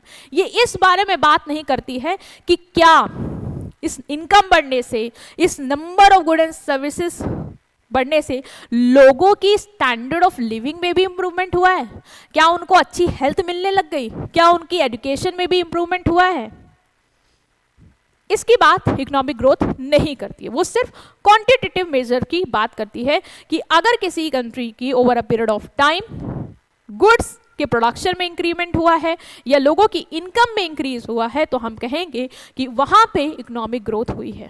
ठीक है, क्लियर है कि इकोनॉमिक ग्रोथ क्या है? सिर्फ क्वांटिटेटिव इंक्रीज शो करती है। ओके, इसके बाद एक टर्म आप देखते होंगे इकोनॉमिक डेवलपमेंट, और आप सोचते होंगे कि इकोनॉमिक ग्रोथ ही तो इकोनॉमिक डेवलपमेंट है। नहीं, इकोनॉमिक ग्रोथ में लास्ट पॉइंट क्या था कि इकोनॉमिक ग्रोथ इसकी ही बात करती है कि क्वांटिटेटिव इंक्रीमेंट क्या हुआ है, number of good and services कितने पिछले के मुकाबले बढ़ गए हैं, इनकम में over a period of time कितना इंक्रीमेंट हुआ। वो इस बारे में बात नहीं करती कि लोगों की लाइफ की क्वालिटी में इंप्रूवमेंट हुआ है या नहीं। एक कंट्री की इनकम में इंक्रीमेंट इसलिए भी आ सकता है कि वहां के जो रिच लोग हैं वो और पैसा लगा के और गुड एंड सर्विसेज बनाने लग गए, या उस कंट्री की इनकम में इंक्रीमेंट इसलिए आ सकता है ऑन एन एवरेज कि वहां के जो रिच लोग हैं, टॉप मैनेजर, वो ज्यादा कमाने लग गए। पुअर का क्या हुआ? वो तो अभी भी वहीं रह गया ना। क्या उसको, उन पूरी पॉपुलेशन में क्या सबको क्वालिटी ऑफ लाइफ मिल गई, सबको अच्छी एजुकेशन, सबको अच्छी हेल्थ मिल गई? इसकी बात की आपने? नहीं की। आपने सिर्फ नंबर की बात की जो एक रिच सेक्शन भी डोमिनेट करके हमें दे सकता है। तो इकोनॉमिक ग्रोथ तो हो गई उस कंट्री की, बट क्या उस कंट्री में बाकी चीजों में इंप्रूवमेंट आया? क्या लोगों की क्वालिटी ऑफ लाइफ भी अच्छी हो गई? उसका जवाब जो देता है वो देता है आपका इकोनॉमिक डेवलपमेंट। तो इकोनॉमिक डेवलपमेंट क्या रिफर करता है? ये रिफर करता है overall improvement in the quality of life and standard of living along with economic growth. मतलब इकोनॉमिक ग्रोथ की तो बात करेगा कि लोगों की over a period of time income बढ़ गई, गुड एंड सर्विसेज का प्रोडक्शन बढ़ गया, ठीक है बढ़ गया, बट उसके साथ ही साथ लोगों की लाइफ क्वालिटी ऑफ लाइफ में क्या इंप्रूवमेंट हुआ? उनका लेवल ऑफ स्टैंडर्ड बढ़ा कि नहीं बढ़ा? अब सब लोग क्या ज़्यादा से ज़्यादा पैसा कमा के अच्छा से अच्छा अफोर्ड कर पा रहे, नहीं कर पा रहे? वो बात करेगा आपका इकोनॉमिक डेवलपमेंट। अगर किसी कंट्री में इकोनॉमिक ग्रोथ है, मतलब उस कंट्री में प्रोडक्शन बढ़ रहा है, समय के साथ साथ गुड एंड सर्विसेज का प्रोडक्शन बढ़ता जा रहा है, समय के साथ साथ लोगों की इनकम में इंक्रीमेंट आ रहा है ऑन एन एवरेज, उसके साथ ही साथ सारे लोग उस कंट्री की अच्छी एजुकेशन, अच्छा हेल्थ, अच्छा लिविंग स्टैंडर्ड अफोर्ड कर पा रहे हैं, तो इसका मतलब उस कंट्री की इकोनॉमिक डेवलपमेंट हो रहा है, राइट? सो डेवलपमेंट सिर्फ क्वांटिटेटिव मेजर पे फोकस नहीं करता, ये क्वांटिटेटिव के साथ साथ क्वालिटेटिव मेजर भी इंक्लूड करता है। तो कोई भी कंट्री की तुम्हें इकोनॉमिक ग्रोथ जाननी है ना, तो तुम जान सकते हो, बस वो तुम्हें ये बताएगा कि प्रोडक्शन कितना बढ़ गया, इनकम कितनी बढ़ गई, जो कि रिच सेक्शन भी डोमिनेट करके बढ़ा सकता है, बट क्या सबका वेलफेयर हो पाया? इसका जवाब तुम्हें इकोनॉमिक डेवलपमेंट देगा। तो ये इंक्लूड करता है economic growth and social changes. ये फोकस करता है reduction of poverty, unemployment and equality. अगर कंट्री का इकोनॉमिक डेवलपमेंट हुआ है, इसका मतलब उस कंट्री में गरीबी खत्म हुई होगी, कम हुई होगी, वहाँ पे अनएम्प्लॉयमेंट हटा होगा, क्योंकि भाई लेवल ऑफ इनकम बढ़ी है, प्रोडक्शन बढ़ा है, वो ऐसे बढ़ा है कि सबका उसमें इंक्रीमेंट हुआ है, सिर्फ रिच सेक्शन डोमिनेट नहीं किया। इकोनॉमिक ग्रोथ नहीं है, डेवलपमेंट हुआ, इसका मतलब सबका कहीं ना कहीं इंप्रूवमेंट हुआ है, सबकी ऑन एन एवरेज इनकम बढ़ी है। जब सबकी बढ़ी होगी तो ऑफकोर्स गरीबी कम हो रही होगी, सबकी बढ़ी होगी इसका मतलब सब कहीं ना कहीं कमा रहे होंगे, एम्प्लॉयमेंट होगा, ठीक है? It is qualitative as well as quantitative, it is multi dimensional. सिर्फ एक डायरेक्शन की बात नहीं करेगा कि इनकम कितनी बढ़ गई, गुड एंड सर्विसेज क्या हो गया, नहीं, ये इनकम कितनी बढ़ गई, गुड एंड सर्विसेज में कितना इंक्रीमेंट आ गया, एजुकेशन का क्या, हेल्थ का क्या, इंफ्रास्ट्रक्चर में क्या चेंजेस आए, ये सारी चीज़ों को बात करेगा लेके। इसीलिए हम क्या बोलते हैं इसे? Multi dimensional. So economic growth means increment in that we can measure in term of number, increase the number of good and services, increase the number of income, that rich section can also increase with their dominance. What about poor? उनका क्या हुआ क्या नहीं हुआ, उसका बात कौन करेगा? वो करेगा इकोनॉमिक डेवलपमेंट, जो क्वांटिटेटिव क्वालिटेटिव दोनों पे फोकस करेगा।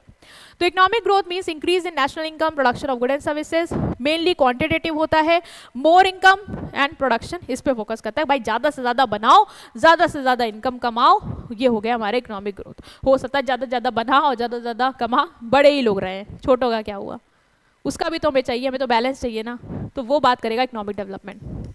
ठीक है, हमने डिस्कस कर लिया है, वही पॉइंट्स हैं। अब हमें डिफरेंस समझना है इनका and then we will wind up.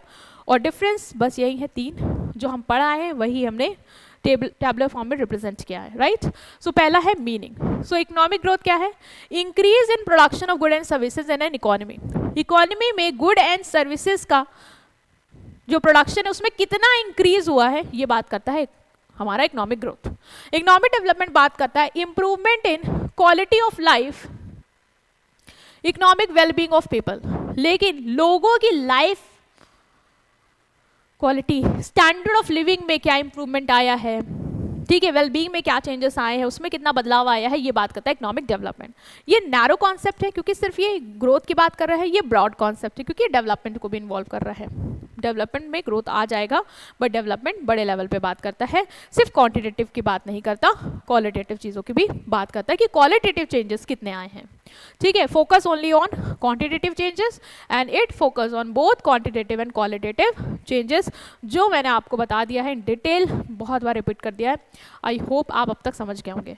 तो इस चैप्टर ने ना आपको बहुत कुछ सिखा दिया है, किसके बारे में,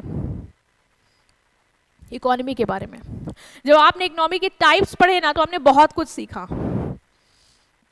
जिसकी शुरुआत आपने की थी इकोनॉमी से, एक सिस्टम को समझने से। और एक सिस्टम को समझने के लिए दो जवाब चाहिए। पहला, सिस्टम को चलाता कौन है, on the basis of ownership of means of production, हमने 3 देख लिया, कैपिटलिस्ट, सोशलिस्ट और मिक्स, जिससे हमें पता चल जाएगा चला कौन रहा है। जैसे इंडिया को ले लो, चला कौन रहा है, सरकार और प्राइवेट दोनों। तो हमें अब इसका सिस्टम समझ में आने लग गया, अच्छा सरकार और प्राइवेट दोनों चला रहे हैं, तो यहाँ पे ये फीचर देखने को इस इकोनॉमी में मिल जाएंगे, हम उस सिस्टम को अब समझ पाए। ठीक है, उसके बाद हमने समझा कि इस सिस्टम को चला कौन रहा है। अब हमने जाना कि सिस्टम का डेवलपमेंट का लेवल कितना है, मतलब ये डेवलप है या अंडर डेवलप है, वो भी हमने समझा। ठीक है, कि डेवलप इकोनॉमी क्या होती है, अंडर डेवलप इकोनॉमी क्या होती है। डेवलप जहाँ पे लोगों के पास बहुत पैसा है, अच्छा जी रहे हैं, अच्छा खा रहे हैं। अंडर डेवलप जहाँ पे लोगों के पास कम पैसा है, कम खा रहे हैं, कम जी रहे हैं, ये हो। ठीक, इसके बाद हमने समझा कि इकोनॉमिक ग्रोथ क्या है, इकोनॉमिक डेवलपमेंट क्या है, क्योंकि ये बार बार रिपीट हो रहा था वर्ड, तो ये समझाना भी आपको बहुत ज़रूरी था कि इकोनॉमिक ग्रोथ क्या होता है और ये कैसे हमारा इकोनॉमिक डेवलपमेंट से अलग है। ठीक है, तो इस चैप्टर को हमने कवर करा है स्टूडेंट्स, और आई होप आपको समझ में आया है। स्टिल कोई भी डाउट रहेगा तो आप कमेंट सेक्शन में ज़रूर बोल सकते हैं, पूछ सकते हैं, और अपने फ्रेंड्स के साथ प्लीज़ चैनल को शेयर करिए, ज़्यादा से ज़्यादा लोगों को शेयर करिए। चैनल को देखा है, अभी आपने वीडियो देखी होगी, हो सकता है आप पहली बार देख रहे हो, प्लीज़ सब्सक्राइब कर दो ताकि आगे आने वाले चैनल्स, आगे आने वाला कॉन्टेंट आपको मिल पाए। ठीक है, वीडियो को लाइक करो, सब्सक्राइब करो, शेयर करो, और कोई भी कंसर्न रहेगा तो इस नंबर पे आप कांटेक्ट कर सकते हो। ठीक है, so we will see you in next video with next chapter. Till then, take care of yourself. Thank you.